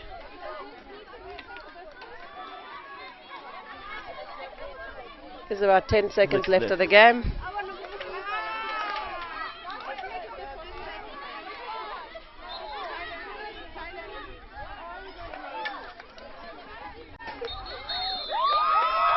Yeah, that was actually a very nice, That's good. nicely contested game. yeah, definitely. GHS coming up there with a win. So they have been the favourites since they were they won last year, or the previous time that we played. So they would have been the favourites to come in, and then in this pool, so obviously it's quite a tough pool. GHS, Huncliffe, and then the other two for this pool is Stutterheim and St Christopher. So GHS again looking quite strong with the 2 wins under their belt. Huncliffe with 1, and then obviously this last year now.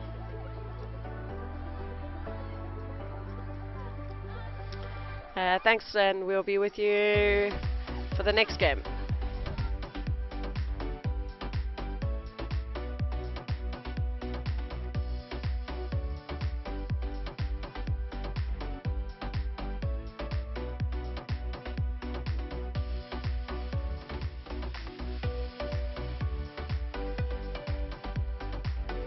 Welcome back to Queenstown. We have the next game is Queenstown Girls High under 16A side against Alwell North.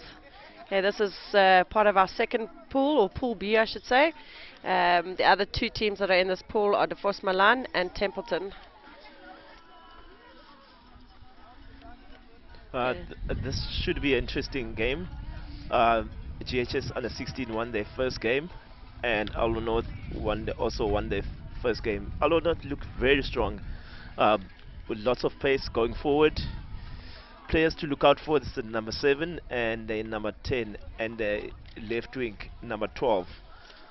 They had good games. That's quite interesting. Obviously the GHS girls being a little underage, well not underage, but I'm meaning in a little bit of an inexperienced side again against first side. So I reckon their nerves will be still a bit high, even though they've played a game already. Yeah.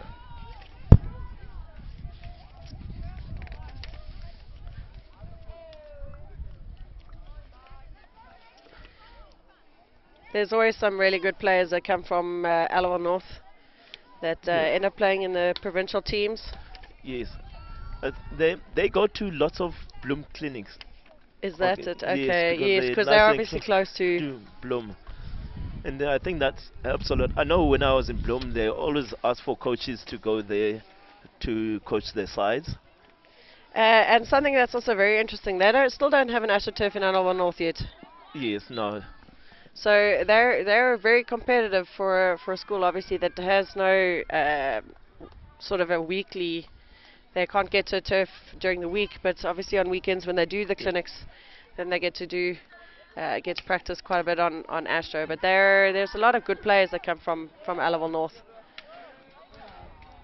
Opportunity for GHS here going forward. GHS number 3 winning the free hit there.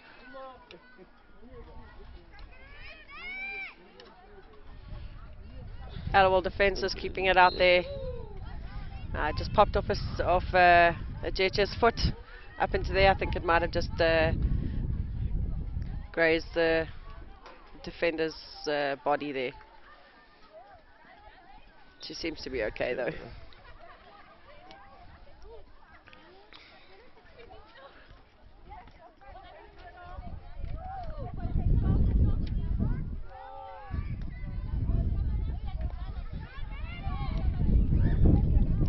Quite a high turnover. Alwell North with a really good opportunity. There's a goal on the post. Oh, good save there by the keeper. Oh, great save. Some nice clearance there Yeah. from the defender afterwards as well. That's exactly what you want from the defensive players. Keeper makes a first save, then the defenders do the rest. Correct. Lovely little run in. Good step forward and making that tackle.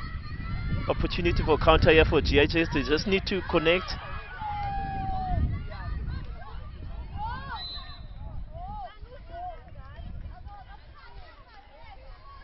It's a good opportunity there. 5 against 3 defenders there, GHS. Yeah, they're hanging with two strikers very high up. It does on defence give puts the team under pressure with those 2 high players, Yeah. making them work a little bit harder to get it up there. But once it's up there, we have a great opportunity.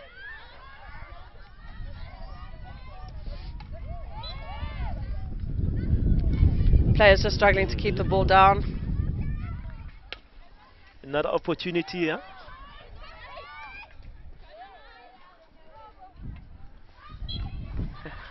I was just going to say that I missed that foot.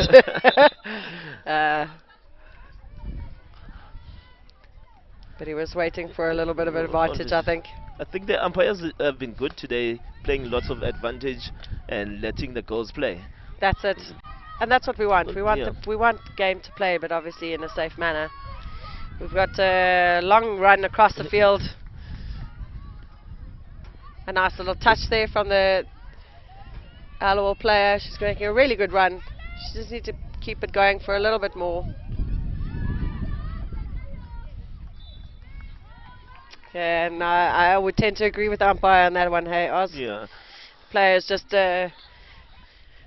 being under a lot of pressure has just put the ball over the back line. So for those who aren't aware too much of the rule, if it is deliberately played by a defender over the baseline, it becomes a short corner. So they have to make an attempt to play it to either side.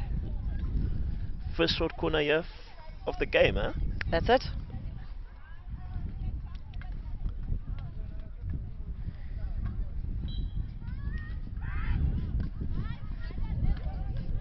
What a great strike. Okay. And the goal goes to, we can't see her number, but we'll give you her name right now. So Alawal North are up 1-0. It's good push there and a good strike there. That's from Tanae Pretorius. Okay, great strike from Tanae.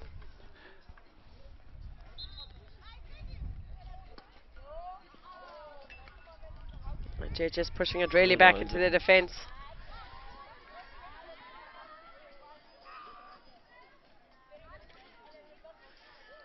Alawal North again with another opportunity. Keeper makes a good save.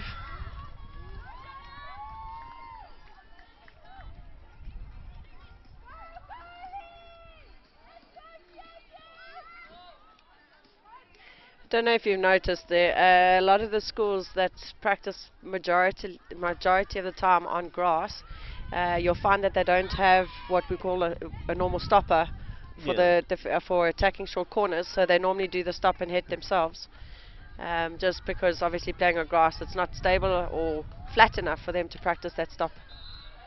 Yeah.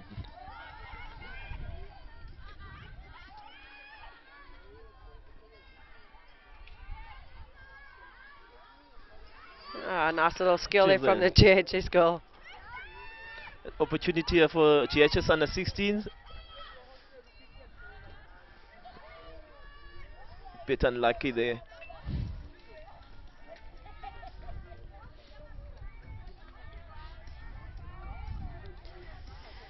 So you'll notice that the GHS goals also, they dropped back quite a bit there for that press. So it was almost like a three-quarter press because they knew that their big hit was coming. Yeah. I think that's always the coach when you play against teams that play a lot on grass, because those teams get away with that just hitting the ball. We call it river ball. They on grass they get away with it, but yeah, on Astro, No, not so much, eh? It's not not so much. forgiving. Yeah. Grass is a little bit more forgiving. It has that um, little rabbit to the bump in the Yeah. road. So on the AstroTurf, it's so flat. But if you want to lift, you have to manufacture it. Yeah.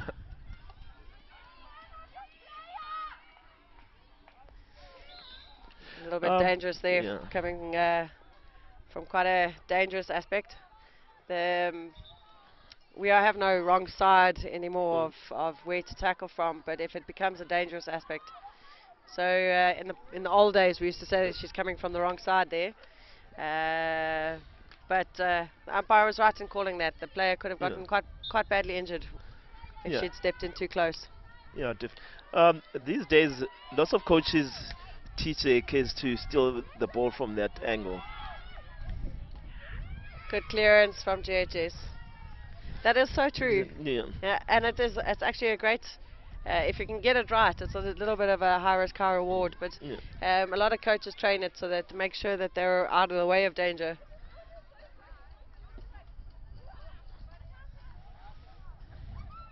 Yeah, umpire indicating that it's a long corner there.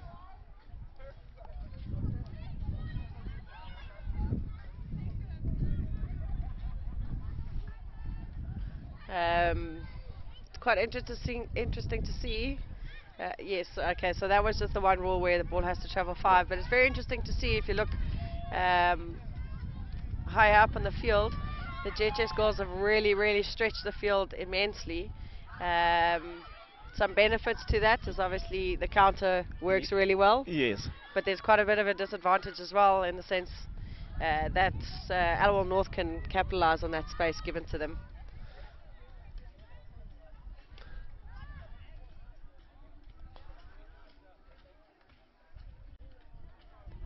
The GHS has had quite a lot of opportunities to use that counter. It's just the ball just didn't go to stick.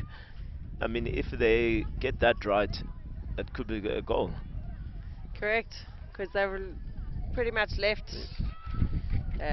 with almost a skeleton defense. Yeah, it's just come off rolled over onto the defender's reverse side of the stick. Do you think they're going to stick for the same? Definitely, if I was a coach, I'll stick the same. It's a good run there from the number 11.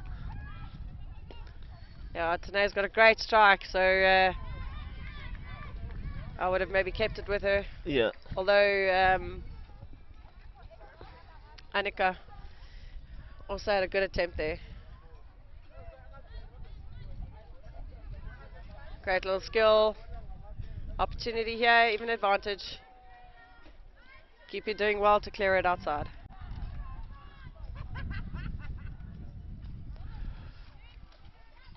GH is making subs there. 2 strikers on top.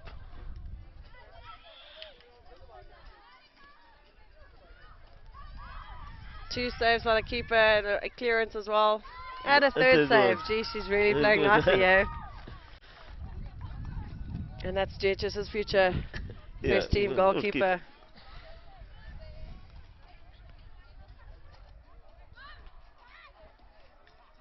Not much opportunity for Annika there.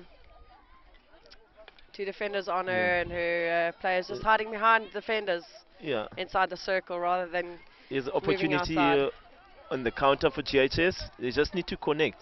Oh, that would have worked so nicely. Look at that, 2 players on one and the keeper.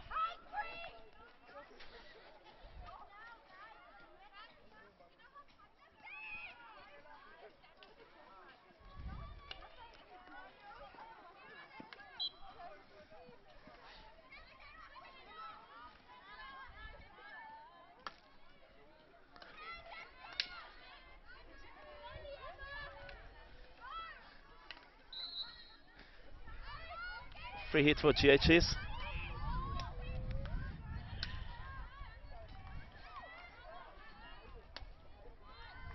Okay, long ball up the field.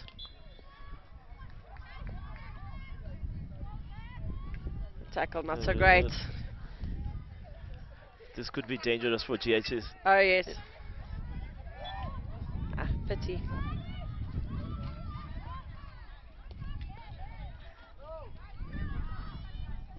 Ellison should. She looks like she's the main player for GHS under 16 here. She also plays for first team side. So lots of talent there. Yes, so she's got that exposure at a higher level as well. That's always nice to have, to see that go through. So No, just give them a definitely. bit of a taste of Yeah. the more senior games. It also helps develop the younger players so that they are exposed Yes. to that higher level. No, definitely.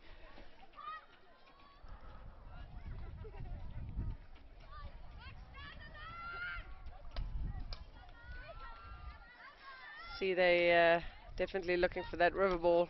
Yeah.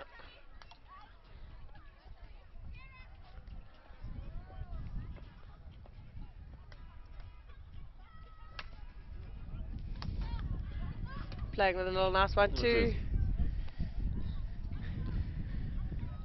I think they just need to connect a little bit more with their strikers as they go up. No, definitely.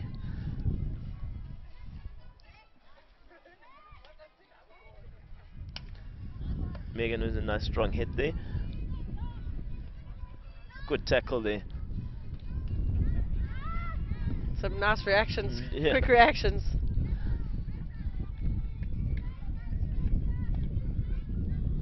And Jed just managing to clear it out. One of the players just missing to bring it out.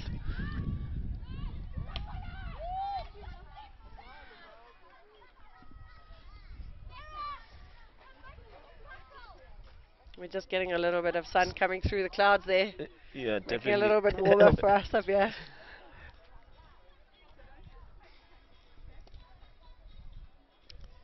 An opportunity. Umpires playing advantage, but there isn't any.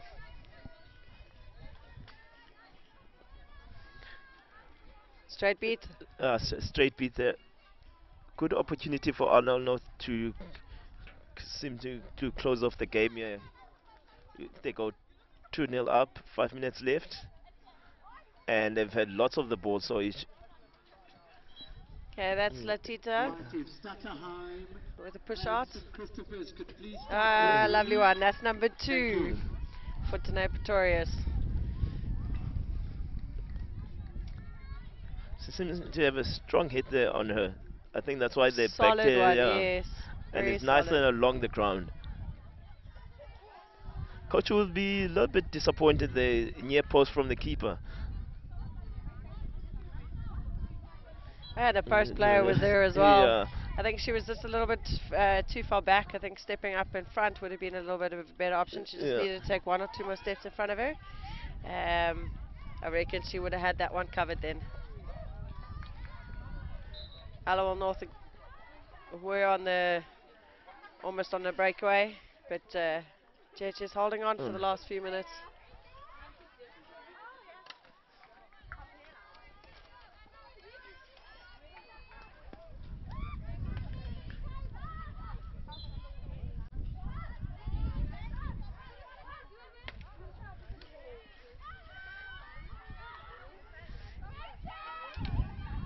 Opportunity here for GHS. Use those players. Good defensive work.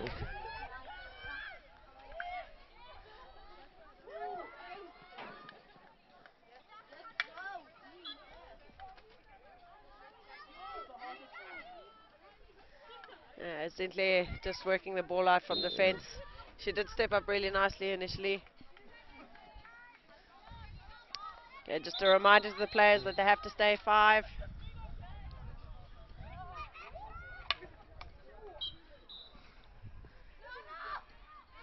Just a bit of a chip shot there. Yeah. Nice interception from the GHS player. She sends it all the way upfield.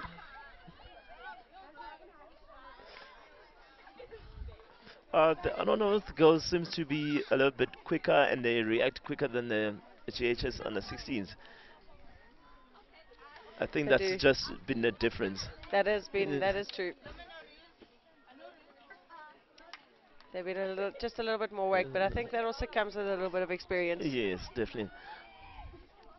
So it's actually really nice that the under 16 team actually get to play. Just so that viewers are aware, sadly Burgersdorp weren't able to make it, so they've been asked, the under 16As have been asked just to fill in so that there is an even number of teams in the pools. Opportunity, good save, still options. Yeah, it's come off the defender's foot there, I think. So Elwell North have an opportunity to make it 3-0. Save one. Great save from the keeper there. Yes, it's just come off the shin pad of a defender.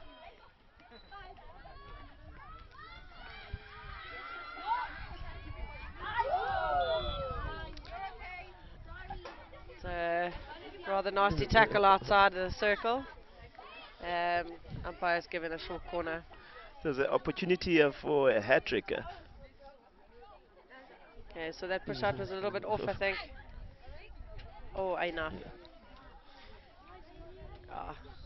I think that might have been a cardable offence there, but I think being a Spar challenge, they want to keep the players on the turf. It's unlucky. It wasn't a great a stop.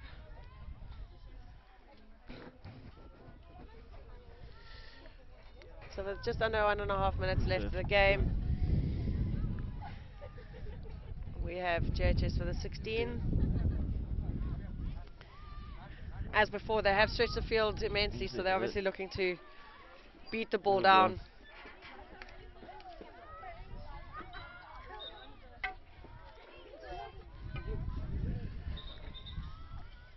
I was about to say there. It was definitely an allowable ball. Yeah. It came off the JHS player's body as she stopped it. They have been doing alright with their defensive work. Yeah. Quick free hit there from GHS.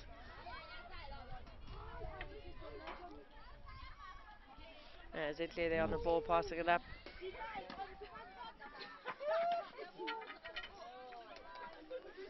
So Alba North there committing the defenders higher up on the field.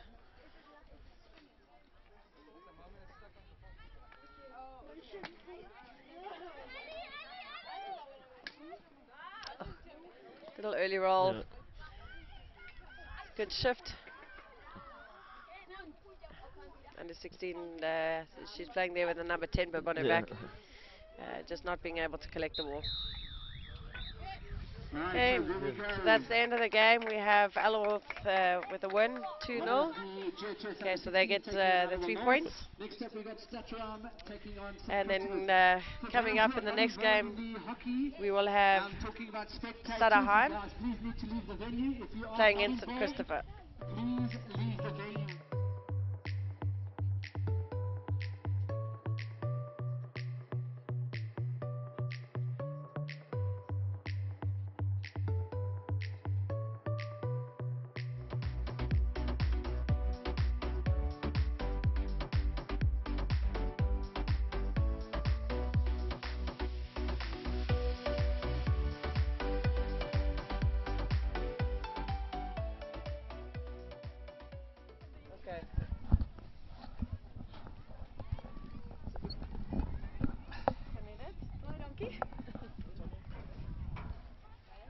Okay, next game up we have Stutterheim and St. Christopher's. This should be a good game. We have Marita from Allowell North. She's their coach. She's joining me now for this game. Morning's going really well. We're on time and it looks like the girls are enjoying their hockey. Ja, goeiemôre. Ja, dit is baie lekker om hier te wees en ons is baie bevoorreg om 'n wedstryd of 'n wedstrydsituasie daarin te kan hê. Ons is maar almal bekommerd oor die res van die seisoen.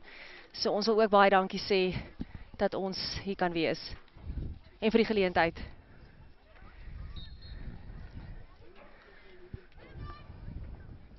Okay, right, game's underway.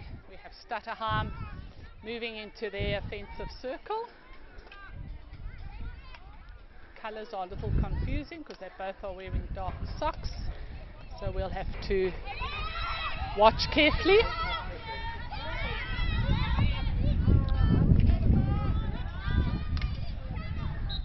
Okay, free hit to Stutterheim. Girls have all had a game, so this is their second game, so they've had a good warm-up, remembering that these girls have not played hockey for well over a year, and today is probably the first time they're playing a match. So fitness levels are also not great, but the idea of today's tournament, sponsored by Spar, we're so grateful to have Spar on board supporting schoolgirls hockey, and have been for quite a long time. The only thing we're missing today are all our parents and spectators, but hopefully they will be able to watch this live on YouTube. Thanks to Sports Live. Ja, dit is ongelooflik hoe vinnig 'n span ritme en selfvertroue kan verloor. Ek het ook gesien toe spelers nou, as kyk, die eerste wedstryd van die dag, hoe gespanne hulle is en hoe sê hulle het heeltemal verleer en vergeet hoe om met spanning te handle of te deel voor 'n wedstryd. Maar ja, dit is, ek sien dit, die tweede ronde wedstryde gaan al baie gladder en makliker. So this is a long corner for Stutterheim, taken on the 25-meter line. May not enter the circle directly. You have to run at 5, or you have to pass it to someone outside the circle, and then it may enter the circle. It was a foul by gone blank by St. Christopher's.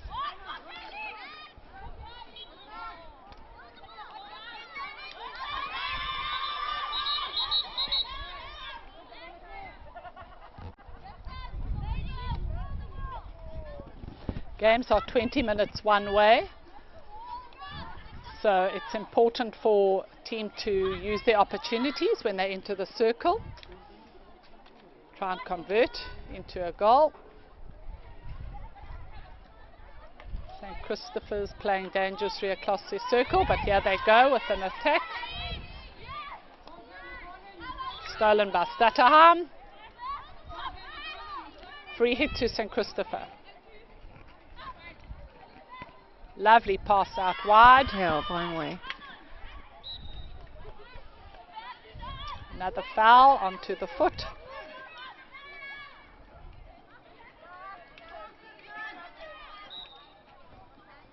Fairly new rule in hockey is the automatic pass. So if someone fouls you, you may stop the ball and then continue running it. We call it an automatic pass. This has made the game a lot quicker. Ja. And Marita, I don't know about you, but I find it flows more because there are a lot of infringements in hockey. Ja, definitief. Partykeer, ek het al gesien ook hoe spelers soms doelbewus foute maak om die spel stadiger te maak en om almal weer in hulle posisies te kry. So hierdie is definitief 'n manier om die spel vinniger te maak en weer te laat vloei. Ek stem ook saam. Dit is 'n positiewe reël.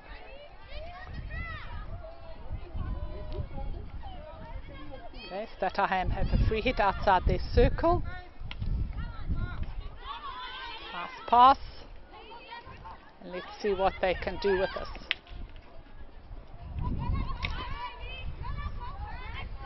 St. Christopher's definitely defending a lot better than they did in their first game.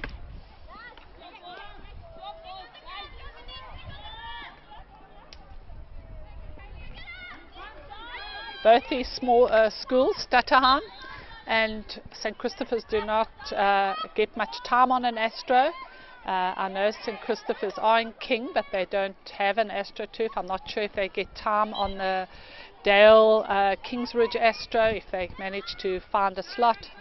And of course, Stutterheim are far from an Astro, so probably play very seldom.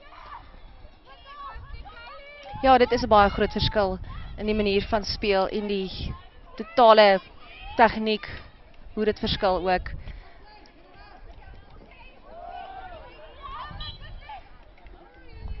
Unfortunate infringement. Nice quick automatic pass we were talking about, taken by. Mooi tot haar voordeel gebruik.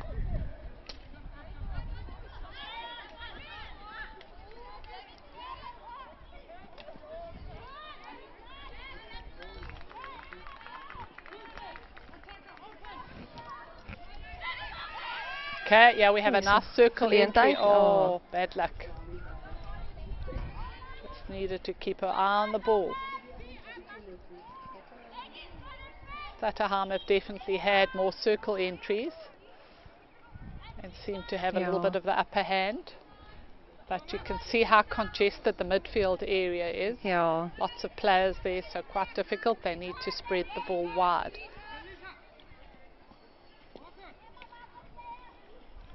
Okay, opportunity for Stat. Geleentheid behoort daar. And there we have a goal.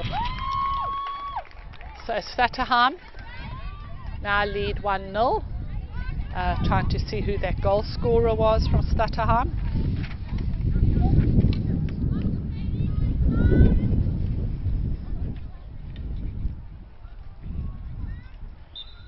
Okay, she still hasn't turned around, so we can see her number 10 for Stat.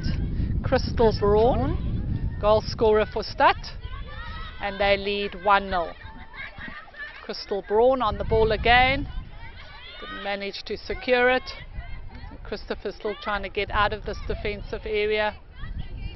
And here we have an attack by, or some nice play there by the number 8 from Stat.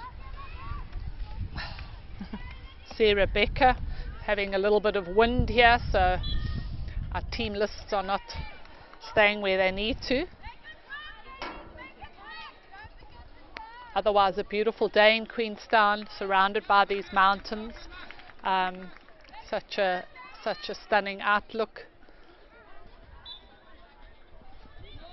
Short corner for Stutterheim, pushing out from the baseline. The person injecting the ball is the most important. It comes out nice and fast. Okay. Yeah, that ball was not stopped outside the circle, so it's a legitimate shot. She has to stop the ball outside the circle, carry it in, and then have a direct shot at goal.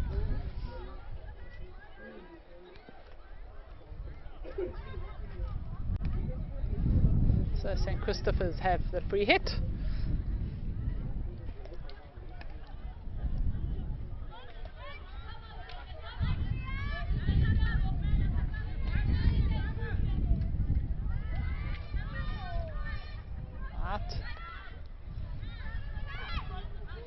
Onderskep.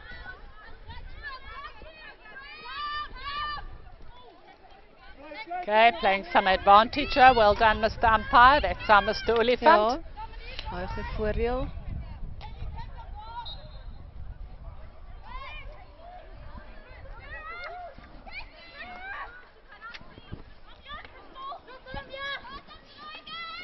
Crystal Braun again, the number 10, setting it up for her left wing.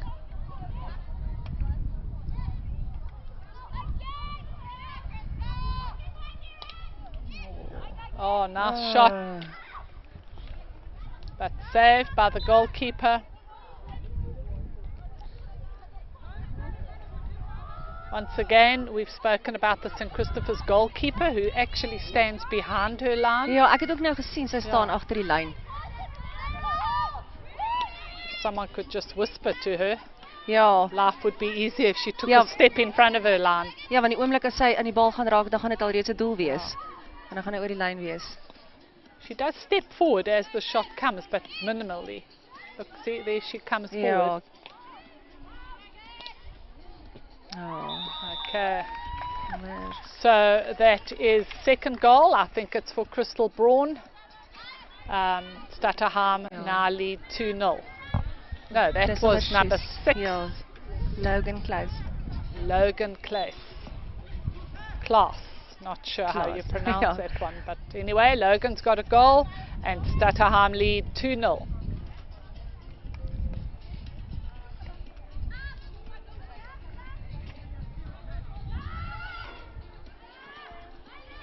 Okay, let's see what St. Christopher's can do. Okay, got a free hit on the 25, heading into their attacking circle. Somehow the feet always seem to get in the way. Ja.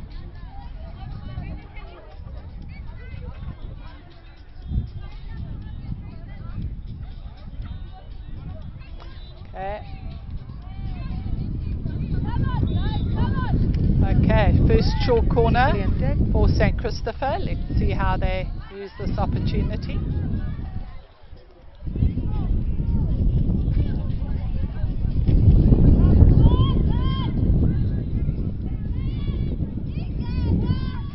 Fane have come alongside Spar, and have also given sponsorship to this tournament. All our umpires are wearing Fane shirts. We've got some hockey sticks as lucky prizes. Mr. Olifant just showing the striker where the ball needs to be injected from, and the short corner is underway. Oh, unfortunately pushed it onto her own player. Ja. You'll see that all the defenders wear face masks to protect them when they rush out at the short corners. So it's not just the goalkeeper. Okay, I'm glad the umpires are allowing a little advantage. There are a lot of infringements in this game.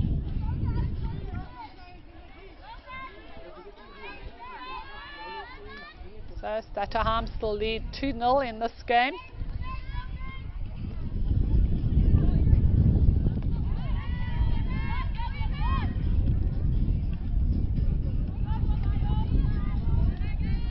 Marita, I see very little movement off the ball by the players. Ja, hulle staan The en thing kyk. that of the girls, you know, the boys do it so well where they're always Ja. wanting the ball and moving off the ball, but girls seem to be very static. They Ja. never want to run into space or Dit is baie so belangrik dat die speler wat nie die bal het nie, baie harde werk moet doen en geleenthede moet skep vir die speler met die bal.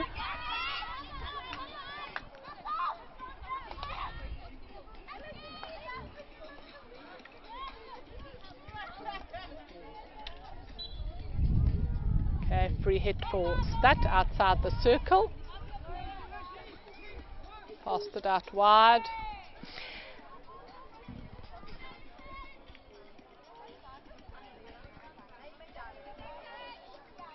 So Marita, your Allowal North girls have had 2 wins.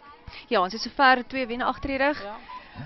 Ek dink van ons sterker wedstryde is nou wel op pad nog, maar ons hoop ook dat ons self en ons selfvertroue elke wedstryd bietjie sterker sal raak en ons oë bietjie vinniger, want aangesien jy ook net nou gepraat het van die grasbaan spel in vergelyking met Astro, dit is 'n totaal ander tipe spel.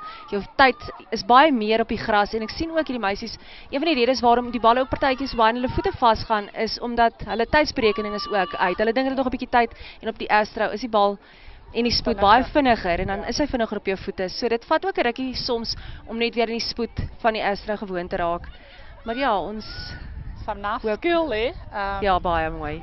From, I think it's the Crystal Brawn, but just pushed it wide of the box. Ja, sy is definitief 'n baie sterk speler, van die sterker spelers in die span. Number 10 for Stutterheim, having a lovely game. And here we have a short corner for Stutterheim. Pushed directly out, a little bit of a variation. And, oh, see. Crystal tend to lift her head there. And this time the ball. Okay, let's see if St. Christopher's can get out of this defensive half of theirs. Nice pacey left wing there. She's dispossessed. Bit of a stop-start game this. Lots of infringements. The girls are just trying their best. Ja. Oh, dis 'n baie goeie aangee.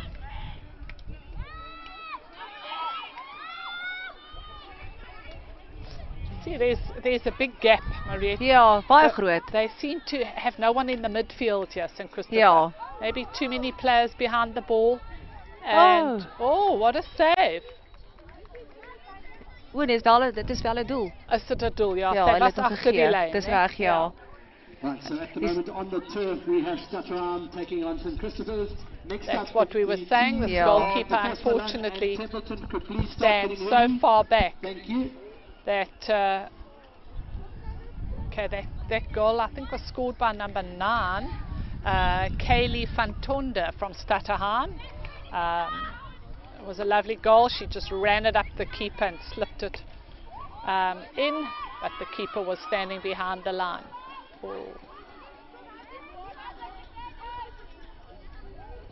Stutterheim still have it. Crystal's got it. Oh, second attempt that went wide of the box.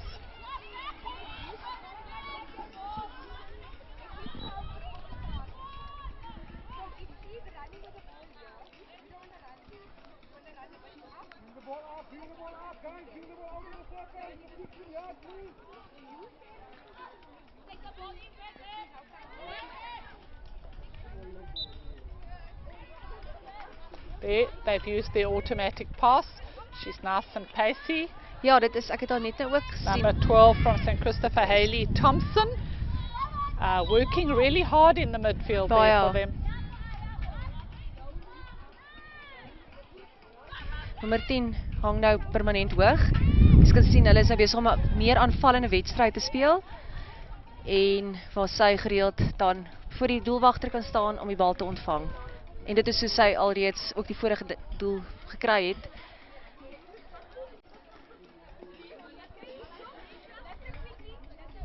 Okay, now they have a few more in the circle. They've pushed that left wings up, so they've got 4 in the circle, and this will give them a better opportunity. St. Christopher's have loaded the defence.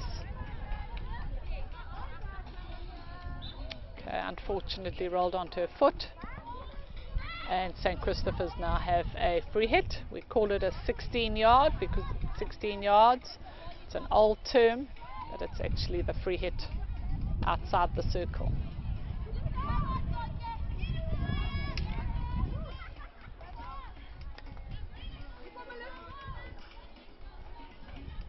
Wow, well done. She managed to keep that in. Keep the ball in play. Game still on.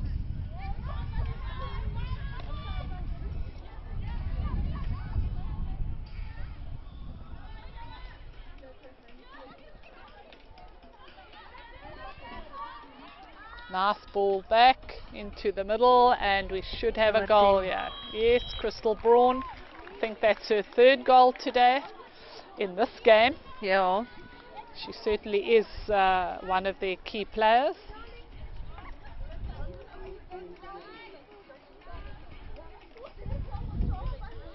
St. Christopher's being a small private school in King Williamstown. Don't have many girls to choose from, but certainly passionate about their hockey. Logan is self ook 'n baie goeie spelskepper. Sy was al 'n paar keer ook betrokke by die, nie noodwendig die afronding van die doele nie, maar die maak daarvan. Sy is ook 'n baie goeie speler. I always think we need to give credit to those that set up the goals. Definitief. You know? Not just the goal scorer. Ja. So another short corner for Stad. Soms gebeur dit van so ver agter soos 'n mens se sweeper of selfs doelwagter. Absolutely. Wat dit begin. So St. Christopher's on the counter-attack. Let's see if they can make something of it. Oh yeah, we have an opportunity.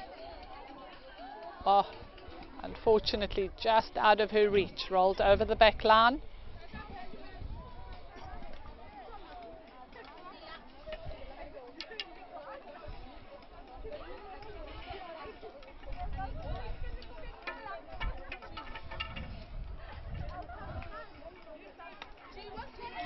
Okay, nice hit through. So it's strange that Stat have got 4 girls right at the back here. 3 completely out of the game. Ja, dit is so. That have hardly touched the ball. Soms gebeur dit wanneer 'n mens teen baie sterker skole speel, dan is jy baie gewoond om te verdedig en jy speel soms baie verdedigende wedstryd. Dit is half asof jy sê bietjie te veel van 'n gewoonte raak en dan sal jy eerder met jou verdediging versterk met getalle wat nie noodwendig nodig is nie. That